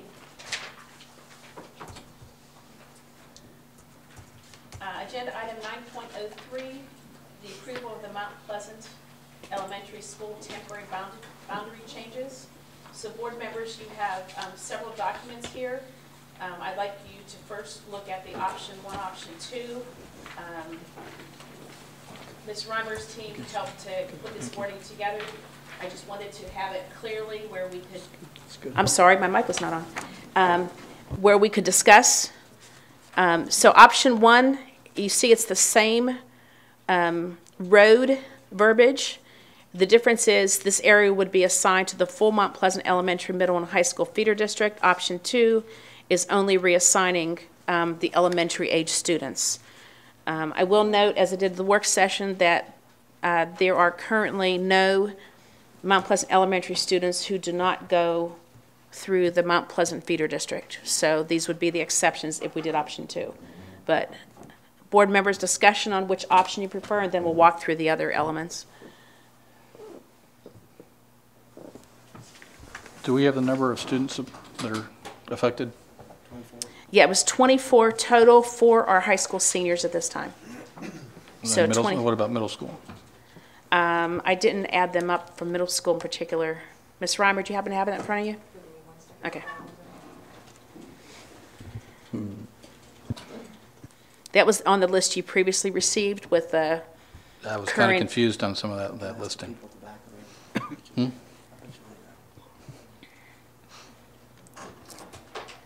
We'll let our staff answer that. So we sent several different charts, but a combined chart, middle school has, Concord Middle School has 15 students currently attending. There's a total of 20 that live in that area. 15 attend Concord Middle, 1 attends Winkler, 1 attends Jan Fries, 1 attends Mount Pleasant Middle, 1 attends Northwest Middle, and 1 is at our Opportunity School. I think that, does that include the students on Old Salisbury Concord Road? And those are not in scope? Yes, ma'am. And those are not in scope for this? Correct. That's where I came to the 24 total, once I removed the out-of-scope area. The Old Salisbury Road is not Old So Salisbury? review it again. How many elementary school students are affected by this? They're already going to Mount Pleasant. That's correct. Is that correct? Yes? Yes, I'd have to So look they're already going to up Mount that Pleasant. file. So then how many middle school and then how many high school? Give me just a second, let me find that chart.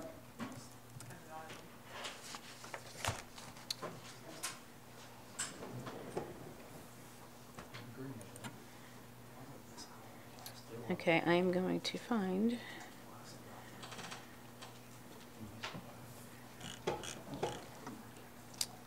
So I just looked this up last night, now I can't find it. It was on here January the 6th. There's one. January 6th email. I think I have a question.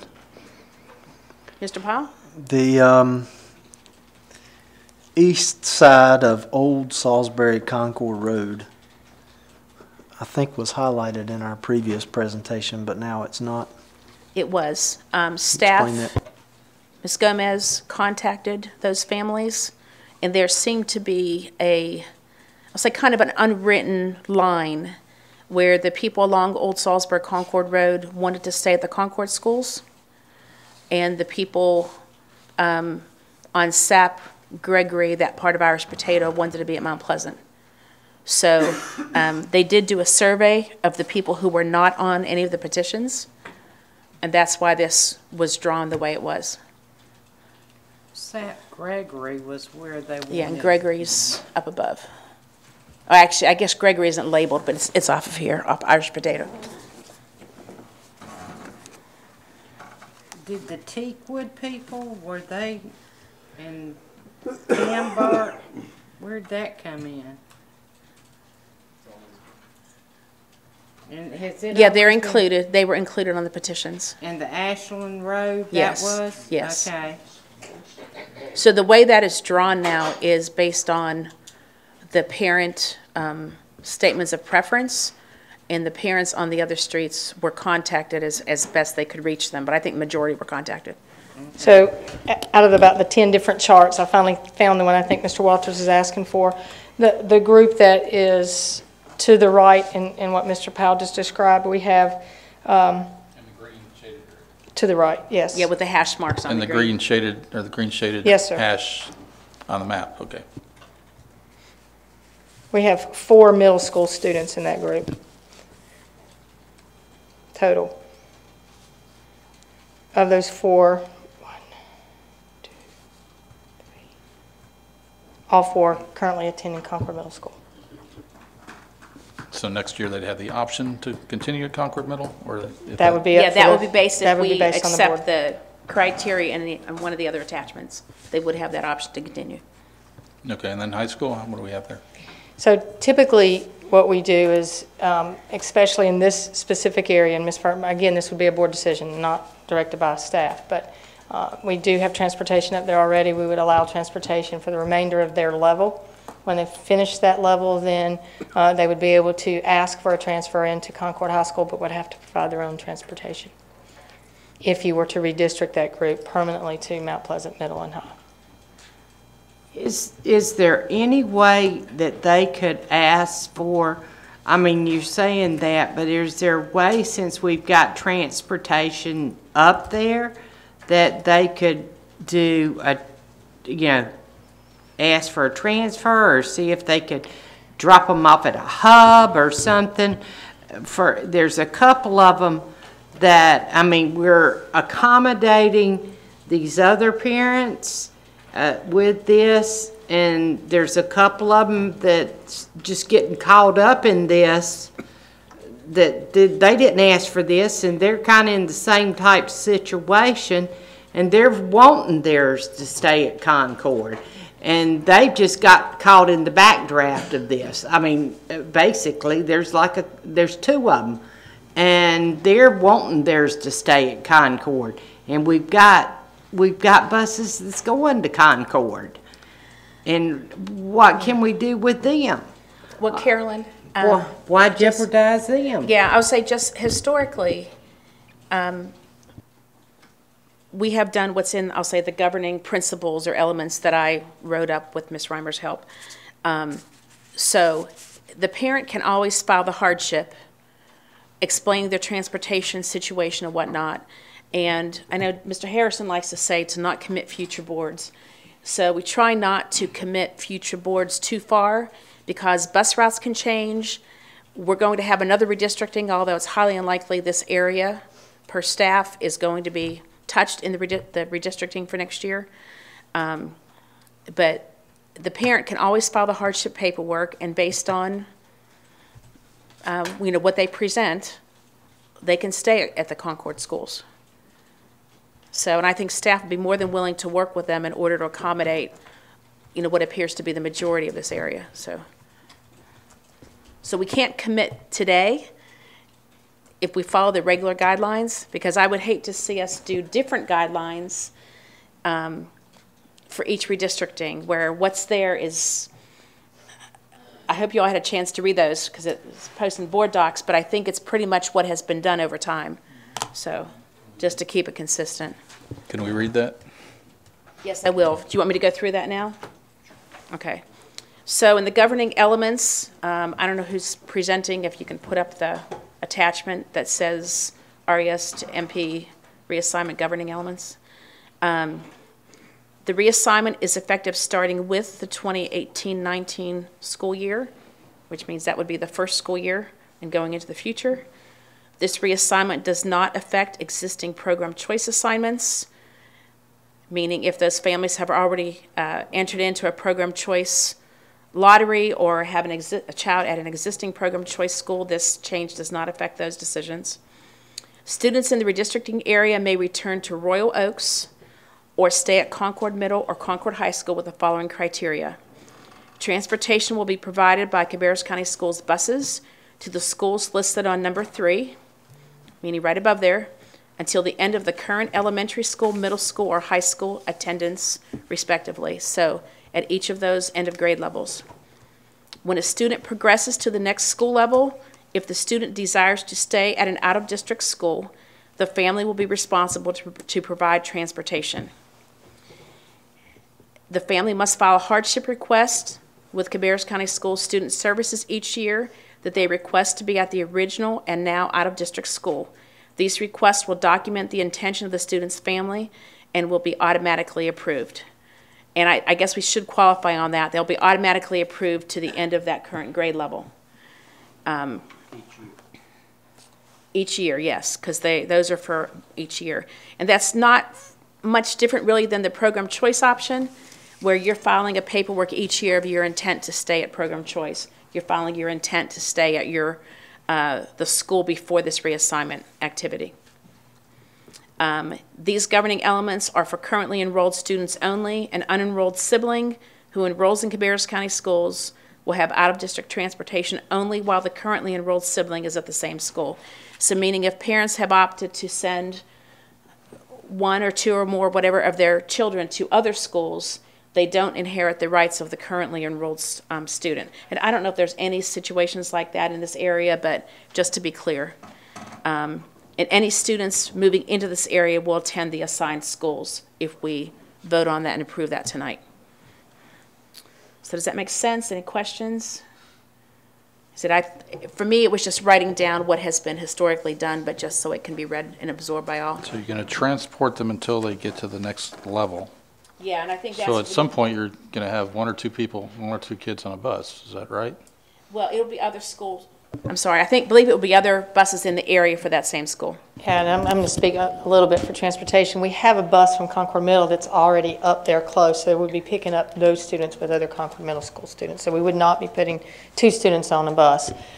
One thing that you do need to understand is when we talk about a level, you could be committing, if you said, we do have a sixth grader that's currently at Concord Middle, so then you would be committing, if you gave them transportation for the next 5 to 6 years out for that one student. So that's the reason why, as a district, we choose to do levels and then let parents still apply for the hardship and go from there. So if we're telling them that they only have transportation until they finish that level, then you made it sound like they just apply for the hardship and the transportation goes right along with it, but that's not what is the case, correct? That is correct. It is not. Once they're finished with that level, as Ms. Furtbaugh spoke earlier, that transportation will no longer be provided. Okay. Yeah, and then they would have to, if they are requesting transportation, file a hardship that is not automatically approved. It will be reviewed based on what the hardship is, and transportation could be provided based on that consideration. Is that right or no?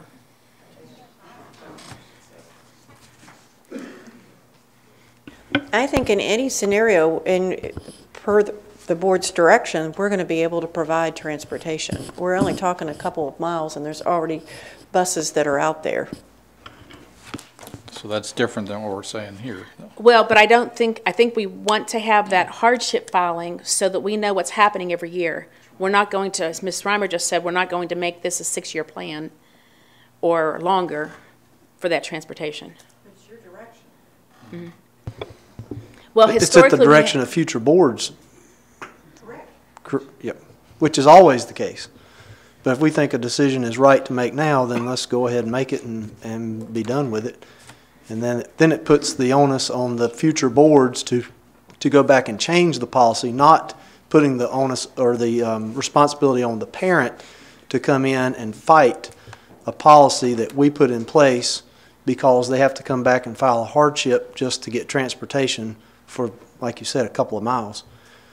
So I think I would like to put some language in there that encourages flexibility in providing transportation from the board.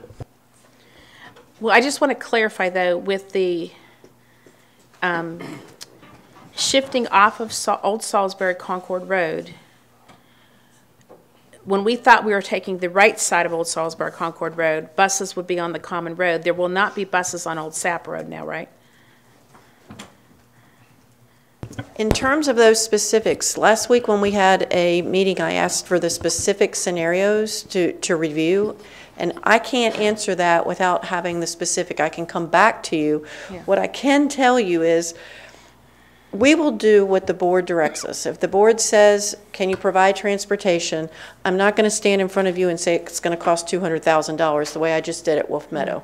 We're talking a minimal distance. But what I can tell you is if the board says, draw the lines and hold to it, then we'll hold to it. Does that make sense? I'm a little bit confused, but I need the specific scenarios and I can get back to you.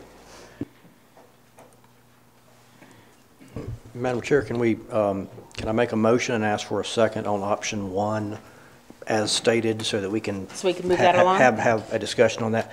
And I just want to make a general point, and y'all have alluded to it many ways in the last few moments, that this is a temporary action and decision on the part of the board. I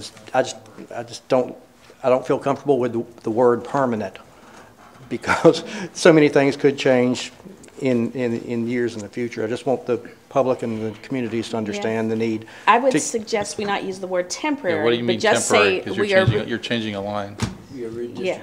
But this is not- we are doing a reassignment. That's fine, but It's done. And I second the I'll motion. second that, but I'm not saying it's temporary, it's done right now, it's Yes. done. Another board can undo it, but it's done right now. Option 1. Option 1, Mr. Harrison. It's done. Ms. Carpenter. All in favor of the motion to approve option 1 and Are we still continue discuss? our Are we still discussion? discuss? Can we still have if we discussion? need any more discussion. Yeah, we need some discussion. Okay, any more discussion on option 1?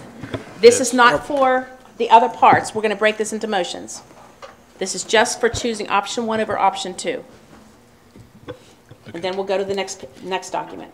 So we're discussing. Option 1. Option 1, just any discussion? Okay. Any discussion on Yes, option 1? I'd like, Mr. Shoemaker?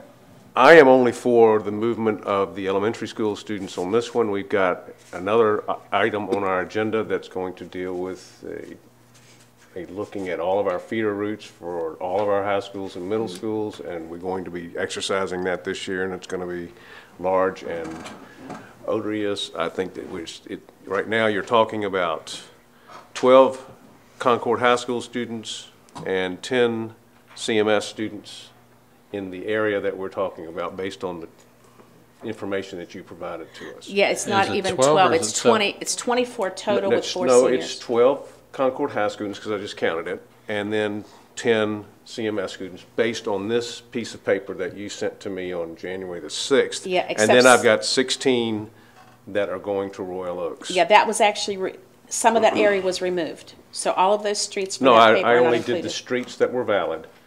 I looked them all up on the map and just did the streets that were valid. It wasn't that high.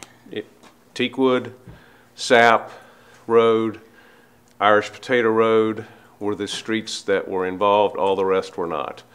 And Gregory Road. So I counted those roads. The others are involved on the other portion of the map. So I went and looked up Whiting Road and Heritage Oaks and Blair, and those are over there off of the old Concord, Salisbury Concord Road. So Those roads aren't even mentioned on here. no, they're not, because No, they're not they're in my not in count. scope. I was saying what is in the scope is 16 Mount Pleasant, or 16 students for elementary, 12 students for Concord High School, and 10 students for Concord Middle School. I'm saying that we should just deal with the students in the elementary school, so I'm not going to vote for option 1. Yeah, when we counted these, we did not come up with that high of a number. It is what it is. I mean, just count I know, the I number. think there might be, I don't know what, I think we have some confusion An extra count. on numbers here. okay, so I need to find that document.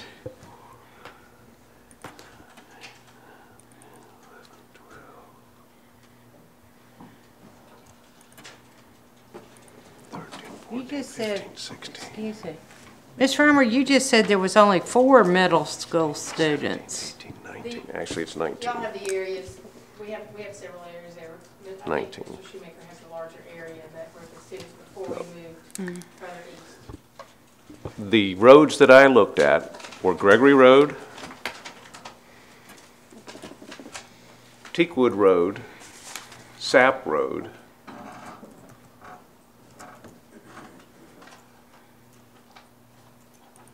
and those were the roads. And those are the roads that contained a little over 16 students. I think it's 18 students total for Royal Oaks. Now, what you do show, let's see, on Gregory Road, you had 2 students on Gregory. If you want me to go ahead and go through the list. You had 2 students on Gregory. You had 4 students on Teakwood. And you had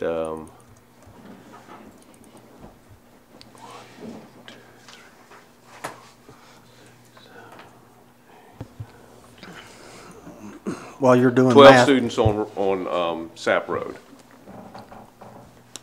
That's elementary students. But that's where I am on option 1. I'm not going to vote for option 1 because I think. So you want 5th graders when they finish up in Mount Pleasant Elementary to have to go back to Concord Middle School. That's what you're voting for, correct, Mr. Shoemaker? Yes, sir.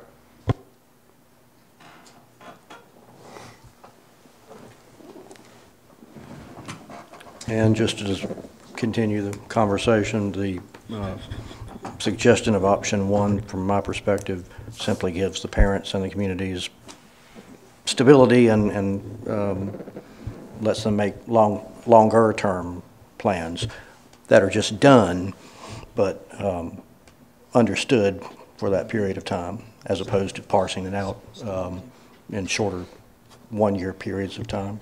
But I think the families would appreciate the ability to make those plans with option 1. Okay. I guess question for Dr. Louder.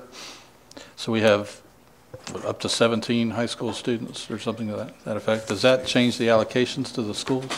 Or could that change the allocation to schools, or how does that affect? I mean, theoretically it could. It depends on what the number was before you add the 17 to them, but not any kind of major circumstance. In other words, they'll have an amount of students, they'll get a certain amount of teachers for that. So will that be anything that would cause a problem? No, I don't think so. Not in teacher allotments.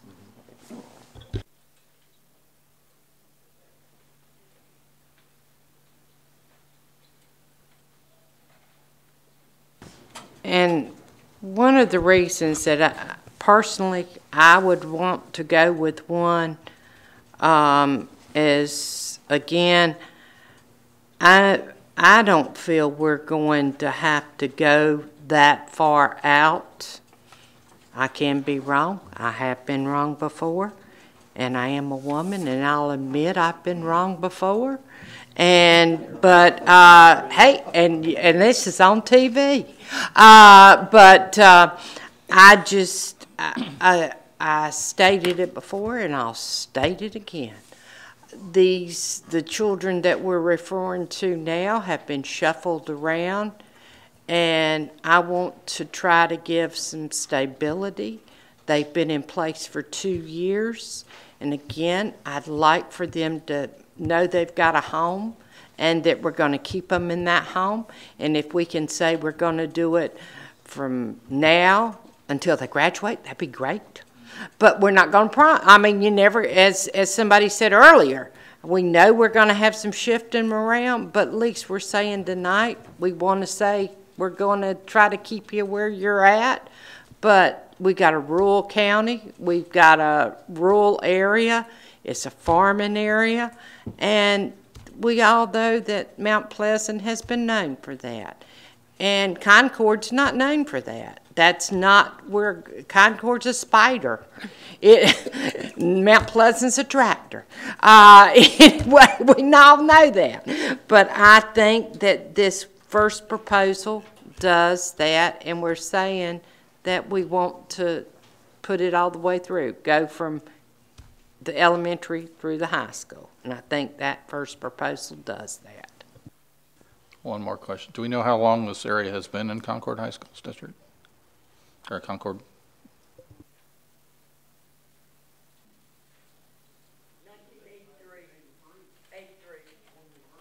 So it's been Concord since 1983, and That was since the city-county merger? we have families now that want to go to Mount Pleasant when they've been going to, I mean, choice is important to me. I mean, I think that's having that option, but I'm a little confused on if you've been in Concord for this period of time, why changing, but okay. I think it's really a community identification of whether you're coming into the city or whether you're going to a school that is considered more rural. Comments, gentlemen?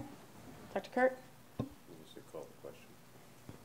I'd like to call for a question, Madam Chair. Okay, ready for the question? Take a motion regarding which option I think you already have option. to approve. So option 1 was on the table? Option 1 Okay. has been approved as a motion. So I have option 1. Mr. Harrison made the motion. Ms. Carpenter made this second. All in favor of option 1, say aye. Aye. So So are we now voting on the transportation On course option piece? 1. Is that the next step? no, we're voting on option 1 But do we first. And then Let's, we will talk a about- motion, yes, but I need to see clearly who was for option 1. Mr. Walter, Ms. Carpenter, myself, Mr. Harrison, and Dr. Kirk. Okay, so that's 5-4. Option 1.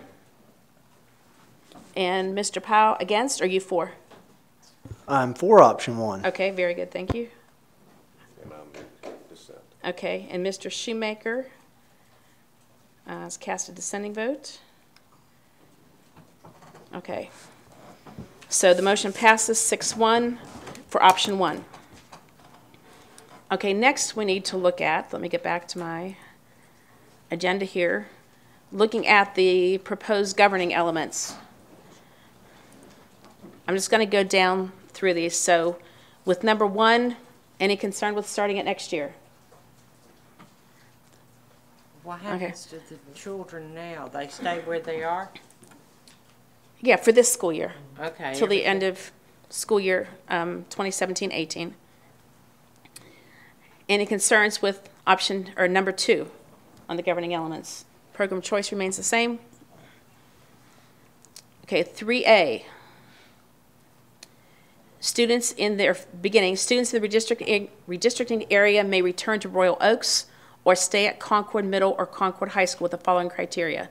Criteria A, transportation will be provided by Cabarrus County Schools buses to the schools listed, which is Royal Oaks, Concord Middle, Concord High School, until the end of the current elementary school, middle school, or high school attendance respectively. I think I'd like to change that. Okay. To transportation will be provided by CCS buses through the schools listed on number 3 until current families do not have students in CCS schools.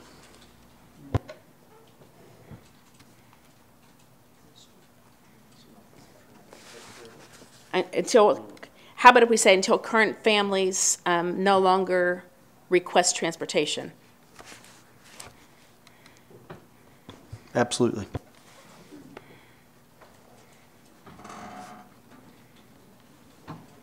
Board members, are you okay with that option? Can you track that? Well, they would still need to file, they would still need to I mean- file the option paperwork, the hardship paperwork. You can track it, but. Yes, it's we're just the already current- tracking It's the it. current pipeline of students and families. Okay. Yeah. Okay.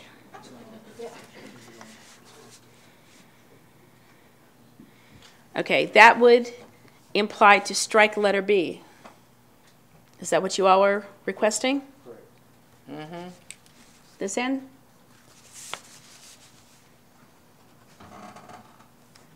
Okay, letter C.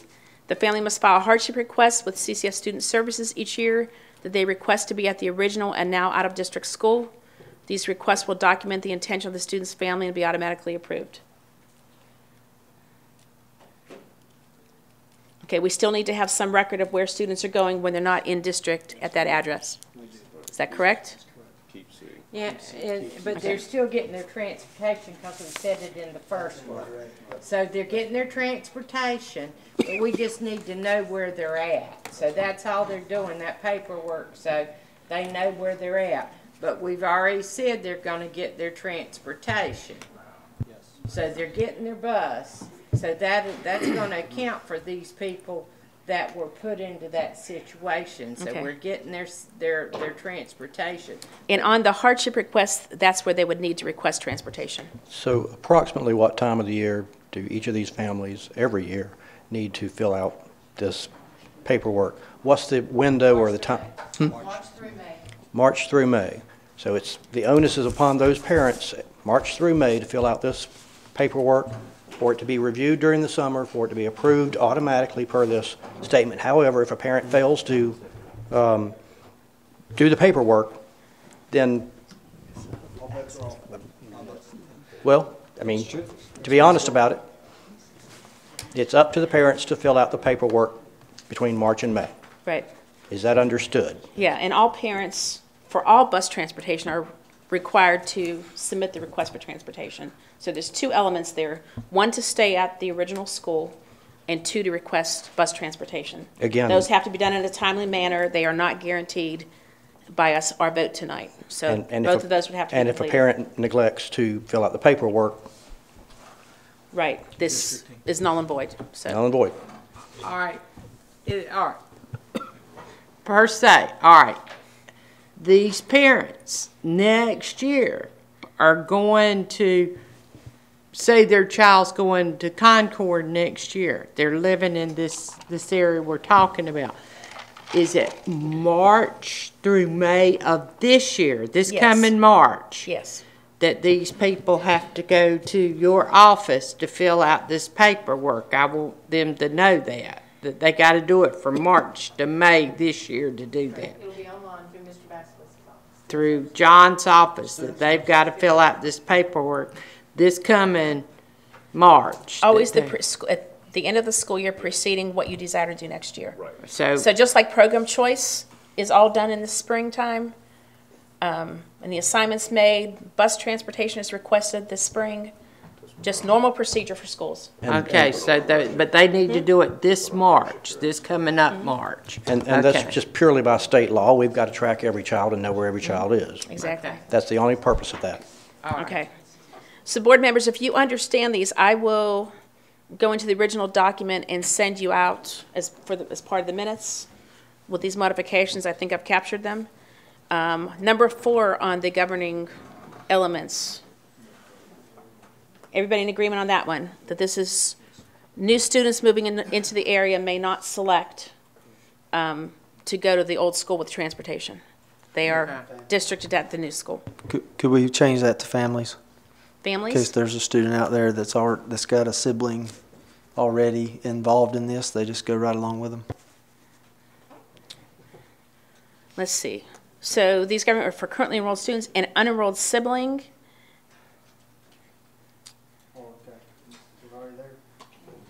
Except that if that sibling extends the time period. So let's say somebody has sent their children to a private school for the first through grade 5. And we see this where students come back to the public school at middle school or high school. So if they've sent to the private or school. they adopted a child. I think adoption is a different thing, but we still extend. I think we need to have some knowledge of the numbers that they have to start dwindling down, so this is not a lifetime commitment. And I think in those cases, I'm okay with it being a lifetime commitment. I think in those cases it becomes a hardship request that my child is already at this school, and it's a year-by-year decision. Huh? You're fine with 4? Everyone else? Okay. So with the modifications expressed, removing item 3B, modifying 3A, and adding a clarification that the hardship request and bus transportation request will follow the normal schedules for the district. I'll take a motion to approve the Royal Oaks Elementary to Mount Pleasant reassignment governing elements. Second. Mr. Harrison.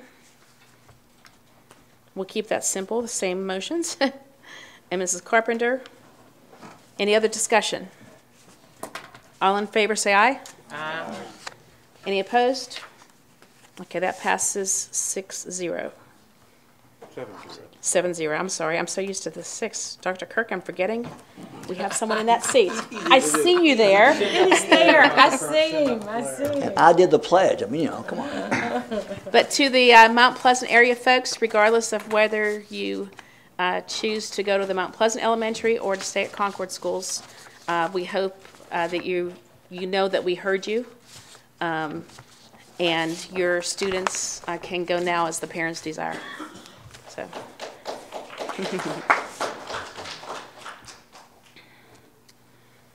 Okay, so we're all done with that one, right? We covered it all? Okay. The next item on the agenda, 9.04. The approval to hire the demographics firm for redistricting for both the new high school and the new elementary school. Any questions for Ms. Reimer? Can you get any better price? I'm sorry? Can you get any better price? This is a big task. It is a tremendous task, and this is the best price compared to the other person that submitted theirs. This is the lower quote, even though better product. Wasn't the original price a few weeks ago or last week 170 something? No, sir, not to exceed 150,000. It was 138 and a little bit, so but not to exceed 150,000 based on whatever else the board may need them to do. So 150. Yeah, not to exceed that amount, but a little less than that. Thank you. I'll always ask. So I have a question. This firm will perform a study on our county and our district for all the high schools. All the students attending high school get the data and information. They will perform some type of public charrettes or something like that, where they'll go to the public and talk about or first get an understanding of our district. Is that correct? Yes, sir. They'll do a study, a complete study of the district, elementary, middle, and high. And so and how they'll will start they with realignment with elementary, try to align to middle, and then align to high. All right, and then how will they solicit their teams, and will you guys be involved with helping them to solicit public members to participate? How will that all be handled in this? Okay. And that's all a part of their scope, Yes, sir. I'm assuming. Yes, sir. So they typically do a application process for those members of the community that would like to be involved. We are part of that.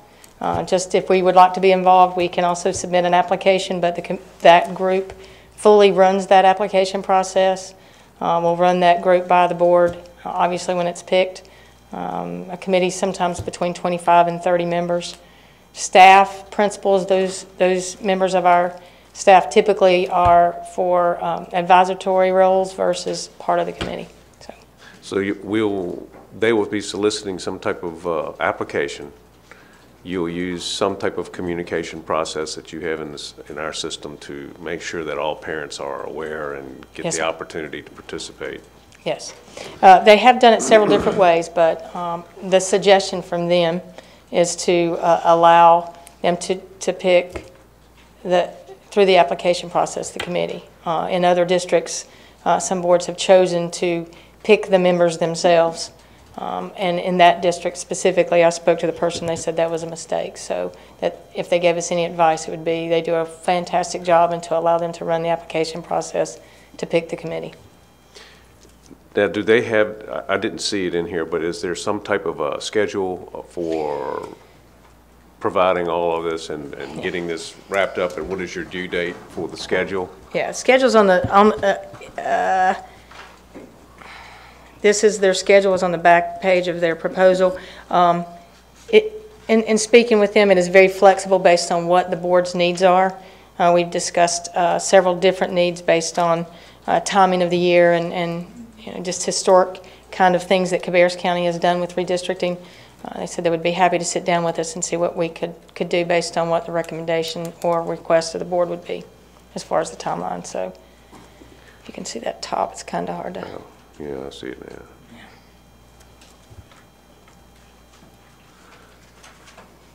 So it looks like their work will not be completed until sometime in February of next year, which will be after our strategic planning meeting. Will there be some type of issuance before that?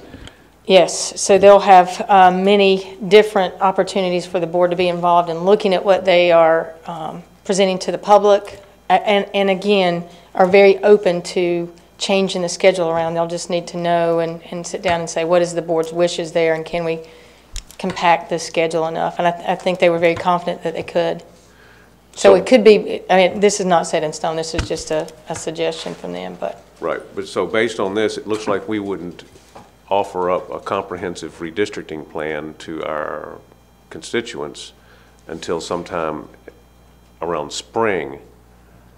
February where we would be the final presentation, yes. To debate that as a board in March-ish. Yes. Spring of 2019, and then we would have to arrive at a decision by May or June of 2019. Yeah. So if the board so wishes to do it, yeah. So I know, but I'm I mean, just trying typically to we would ourselves as a district ask sometime, as we did this time, December, January, and so that would probably be the request if that's the request of the board. We would prefer for high school people to be more involved in the process of getting to know that high school and setting stuff. So I don't think that's an issue. I personally think we need to be in serious discussions on the district as a board in January. Okay. If that can be accomplished. And I also asked, and I don't know if this will make sense, but if we know there is a definite inside the circle, especially for the high school, because they have a lot of planning to do, and class selection and whatnot, that because the high schools are going to be scheduling students come February into the other high schools, their original high schools where they are today. So if you will define what that inner circle is, knowing that we just don't know what the sections on the outside of the circle is, for example, for the new high school, I think that would be helpful. So we know Laurel Park, we know Sheffield Manor's across the street.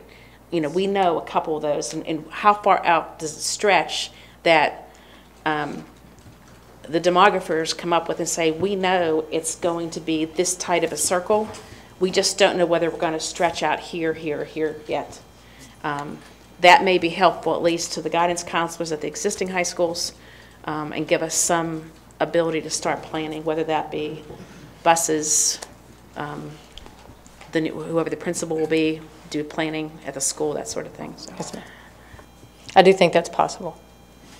Because, as she mentioned, sometimes to even bring some of those students in to form a committee with the principals and stuff to say, hey, let's talk about mascots, let's talk about things, so they can kind of, get a feel for those type things, because a lot of times they do like to try to get some of the students involved earlier on in the process, because I know they like to try to get those things picked as soon as they can. Yes, ma'am. And I think we have to wait for the full redistricting, so all the students who would be going to the new high school have a choice or chance, but they could certainly do exploratory committees and do some groundwork. Well, I see that we're looking at December for another public information session, number 3. If you look down at the bottom, that's not a good month. That's like, forget that. You're not going to get a whole lot of activity, because it's just too much going on in our lives and in the schools' lives.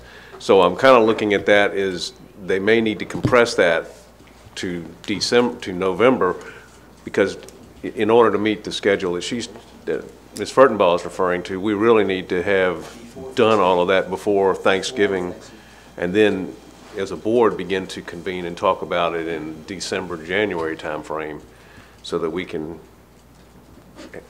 our final option would be in our strategic planning meeting or retreat. Sure. To wrap this up for a February decision. Absolutely. And again, I think this was just a recommended process and timeline. I've spoken to him multiple times about different situations within Cabarrus County, they're very comfortable, so we would just need the direction of the board. I don't think anything you've asked is unreasonable at all. Well, and then the first public information session is going to be in June of this year. I think, again, we got a problem. We don't need to have it in June because everybody says you're doing cover-up. You know, you're not, that's a bad time of year, yeah, so. I think we will be doing the process consistently throughout. I think we start ASAP as soon as you all vote 7-0 for this tonight, and then we will move forward quickly and get direction from you guys, and then make sure that we're communicating along the way. I could possibly do as many weekly wrap-up information sessions as you need. Dr. Reimer, may I, Madam Chair? Thank you. Certainly, if you would like to read, if you're going to make the motion. Well, just a okay. clarification. Okay. Last week we were basically saying current staff resources are really stretched thin as it is, and for the efficiency of the staff, this should be worked out through a private agency, this demographic group that we're looking at here. Can you help me understand how much staff involvement will be necessary with this group in order to facilitate their needs? I'm trying to ask very generally how much guidance and help from staff will be involved if we go with this group. Okay. I think it's imperative that people such as Robert Klutz and Tim Lauder and Joe Gomez are involved in the process, and as they're looking at different maps and certain boundaries and stuff, that they certainly have input into saying that's not really a natural boundary, or this is, such as Mr. Klutz said earlier, they've been there since 1983, some historical data. I think staff will be a big part in trying to feed some of that information to the committee as far as just historical data and knowing what we're doing, as well as possible numbers with program choice and some of those things that we'll have to continually feed them. But we won't be running that process. They will be running that process completely. So we will try to provide information as much as possible. And then obviously my role will be getting as much information to you as quickly as possible. So you seem to be saying that the staff involvement will be in data collection and verification and not in decisioning. Correct. Or even mid-level decisioning along the way, which will be a better use of staff Correct. time. Yes, and your question and your question last week was about the criteria and all that, so we did do a little research into that, and criteria is not weighted, they're all the same, and they typically, unless the board were to ask for something different. And this way, staff is doing what staff does well. Yes. Thank you. Mr. Walter? Who's got the computer? Can you bring up the high school boundary map from our website, please? On the website, our school website.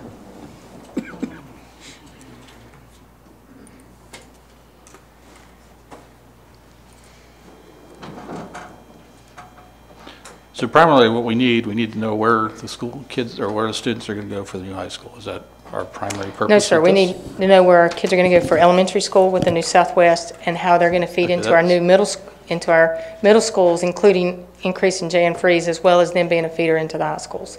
So we need all three of those. We won't have a middle school feeder at this point. No, but we do have to. We did say we would be increasing and using J and Freeze as trying to align our middle and high. So we will need elementary aligned to middle, then aligned to high school. But for most the public wants to know where their kids are going to go to the school. Who goes to the new school? I would think. So as well as who is going to go to the new school, and as well as we will be shifting. So we're not just going to be moving kids into the new school. It looks as if we would have to also shift from school to school, right, rather than just into the new school. So if we look at the map, can somebody put an arrow of where the new school is going to be? Is that on there somewhere? Weddington Road. Yeah, it's. I think it's a little to your left and a little kind of down. the yellowish. Right there. Weddington So Road. there. $150,000 I think is too much to spend for this. If you look at where the school is, it's right there. It's either yellow or blue. You're going to have to take students from both the yellow and the blue, and then over there you've got a little bit of the pink, which is Concord High School, and that's a board decision. Are we going to include Concord High School in this redistricting or not? So that's not a consultant decision. I mean, that's going to be us to make those tough choices. But anyway, if you feel it seems pretty clear what area will fill that new school. If you need to get 1,600 kids in the school, and you're going to take half from, or a portion from Robinson, or a portion for Northwest, then you're going to have to fill in those spots like you just mentioned. Yeah. Mr. Walter, just as clarification, what Ms. Reimer was alluding to is that this new high school is meant to relieve overcrowding as well. So we have Central Cabarrus that has overcrowding, and so we're not going to have an immediate high school to relieve them. It will be several more years. That is correct. If you look at that, if you move kids out of Robinson, you've got to fill them with somebody. Right, so it's a multi. You have overcrowding.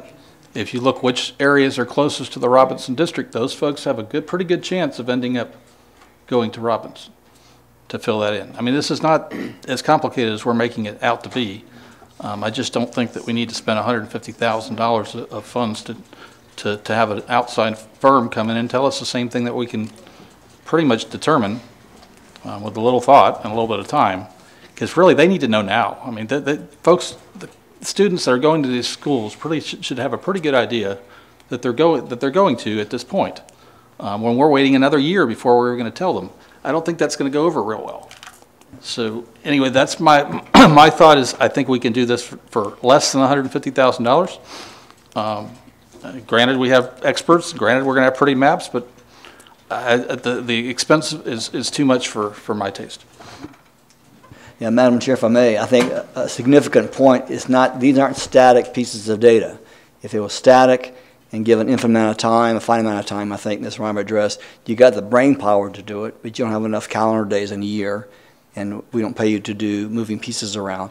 I think the unknown here is the dynamic environment in which we're dealing with having a PhD in demography. The demographer is huge. It is almost bordering on magic besides science and art. And I think what they're bringing to the table is significantly more than anybody in this room can possibly bring to the equation. So I like what they're bringing to the table above and beyond what our staff can do.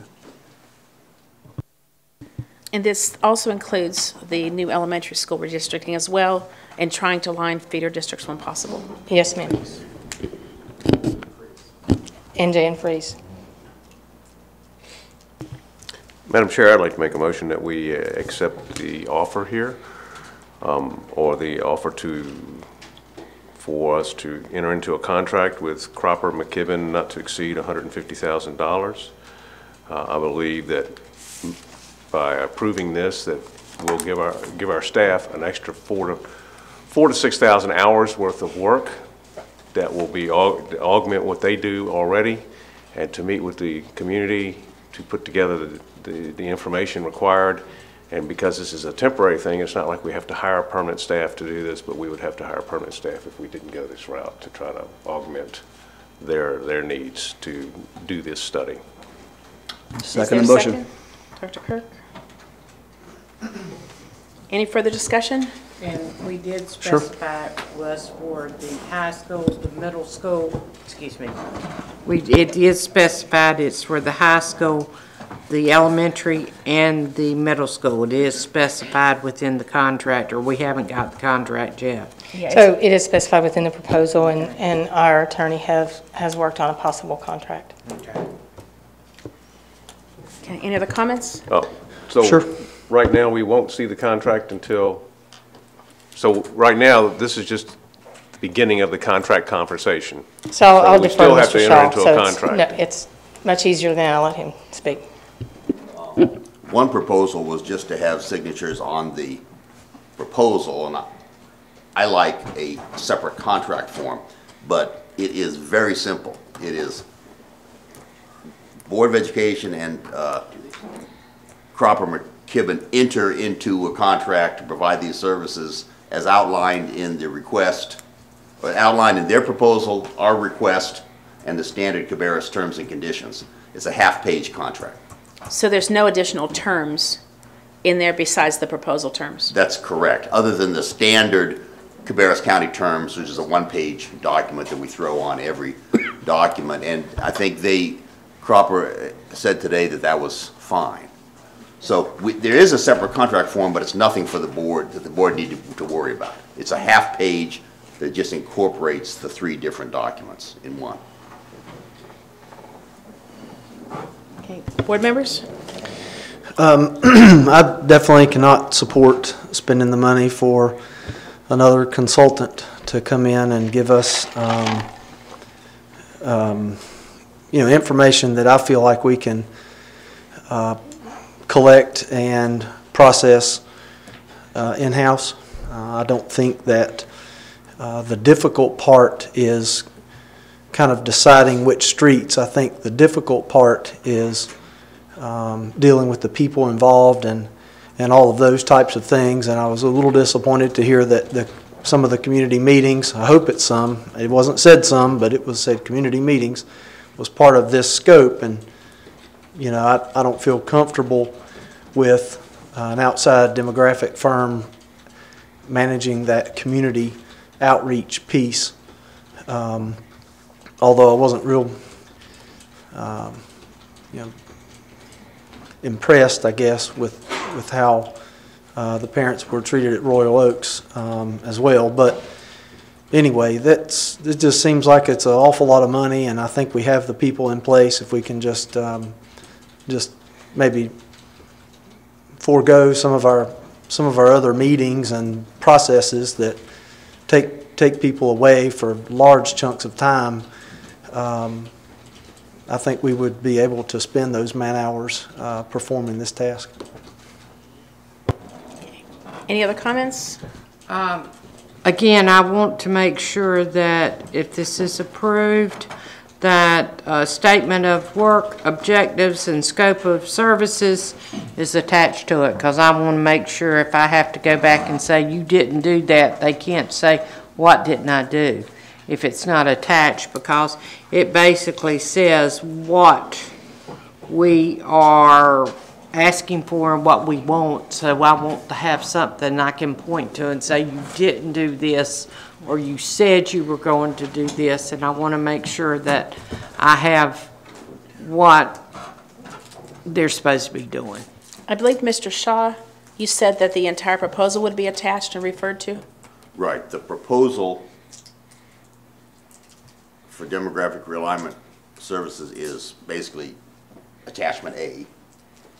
Okay. The Board of Education's request for proposals is attachment B, and the one-page standard terms and conditions is attachment C to a short one-half-page contract. So this proposal will not be amended in any way to be attached to the signature page? That's right.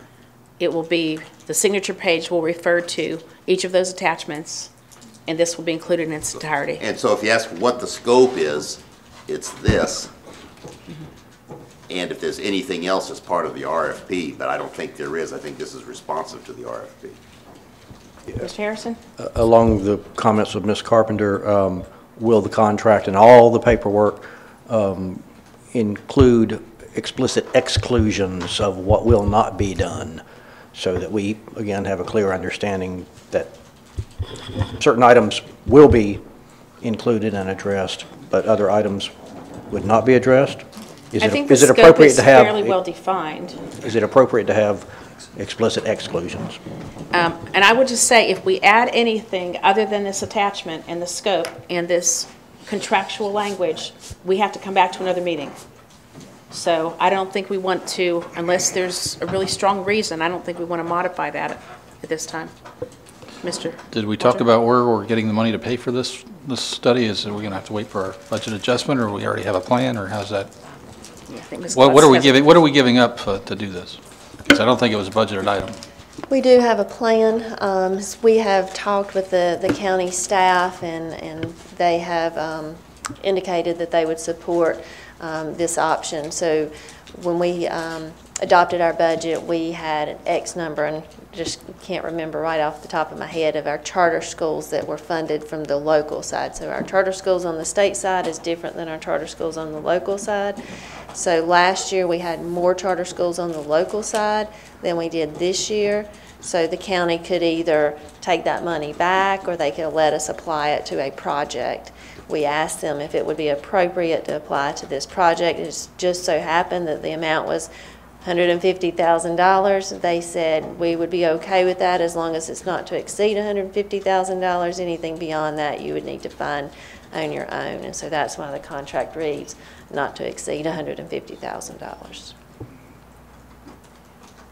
So we're not taking money from any other funds. We're repurposing with the county's permission.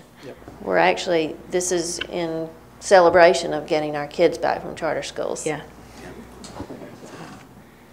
I'd call a question.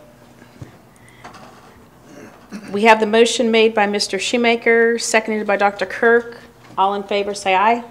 Aye. Aye. Any opposed? No. Okay.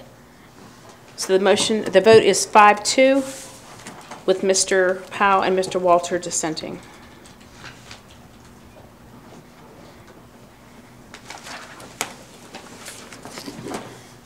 Okay, and the last item on our action agenda, 9.05, regarding the our board approving to request funding for additional mobile units based on the class size legislation.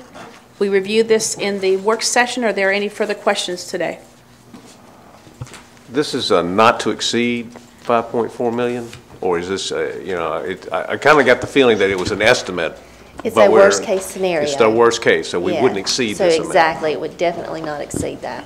It's a worst case scenario. Okay. And that's what the county asked for, worst case scenario. Right. That's why I just want to make sure that, because it just says 5.4 million, and I got this feeling that there was a lot of give and take in here, possibly. Okay, thank you. But this is not a request. This is not a request in any way for the teachers. It's purely for the That's exactly the right. This mobile is classrooms. just the classroom space. And so the teacher need will be addressed separately. We hope the teacher need will be addressed at the state level. Well, yes, we all do. But barring that remote possibility. But it is also in our budget process, our budget committee process for the teachers. Okay, great. To call that particular need out during the upcoming budget process.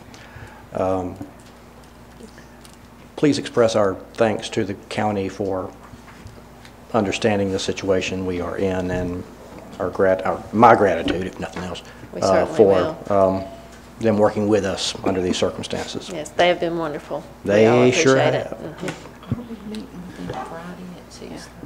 Do I have a motion to approve? I was just going to say, I'll make a motion that we approve the request to the county for additional mobile units in the amount of not to exceed $5.4 million.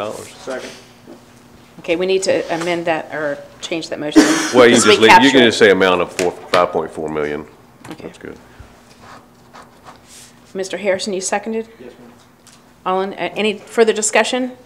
I think we could be doing a lot better with a $5 million somewhere else, so I'm not in favor of this. Well, we don't have a choice. We need to send a statement. Okay, we can't turn away students at our doors. We don't have that option. All in favor, say aye. Well, wait a minute. I'm doing it under duress. Can I say that? I mean, really, this is we are being extorted. Yeah, that's the word. I mean, it really is. I mean, we are really. We need help. I'm with Rob on this. I mean, this is not even have the teacher's part in it, and we are being forced to do this, and we're not getting help from anyone, and it's falling on our back, and I mean on the taxpayers' backs, and it really is unfair. And worse yet, it is all at one time as opposed to incrementally. Something that the county could adjust for over several budget cycles. Unfortunately, I think representatives in Raleigh do not always enact legislation that is appropriate for growth districts. Sometimes, smaller districts, low growth or no growth, may be able to handle it within their existing structures. We can't do that. So. And what really, I don't know if it's fully understood, because they, on the surface, it sounds really good. You're going to lower the class size in kindergarten, first and second grade, and then it's going to increase the upper grades. You're going to maybe get 30, 35 in those upper grades. And I feel so sorry for those teachers. I've been in classrooms that's got those large numbers in it. And it's chaotic sometimes. And I have to sympathize with those teachers. And so, you know, they're creating problems. And so it's really bad. Unfortunately, I think a no vote would only complicate the relationship with the commissioners and not really send a statement to Raleigh. So all in favor of the motion to request funding for additional mobile units, say aye. Aye. Any opposed? Nay. Mr. Walter? I'll say nay. And Mr. Powell? And you're saying nay? Okay. It's wrong. It's wrong to do that. Okay, so the motion passes 4-3 with Ms. Carpenter, Mr. Walter, and Mr. Powell dissenting. And we didn't really plan that, but actually it's kind of a message. So it's a message. This is a message. Okay, we've come to the end of our open session agenda.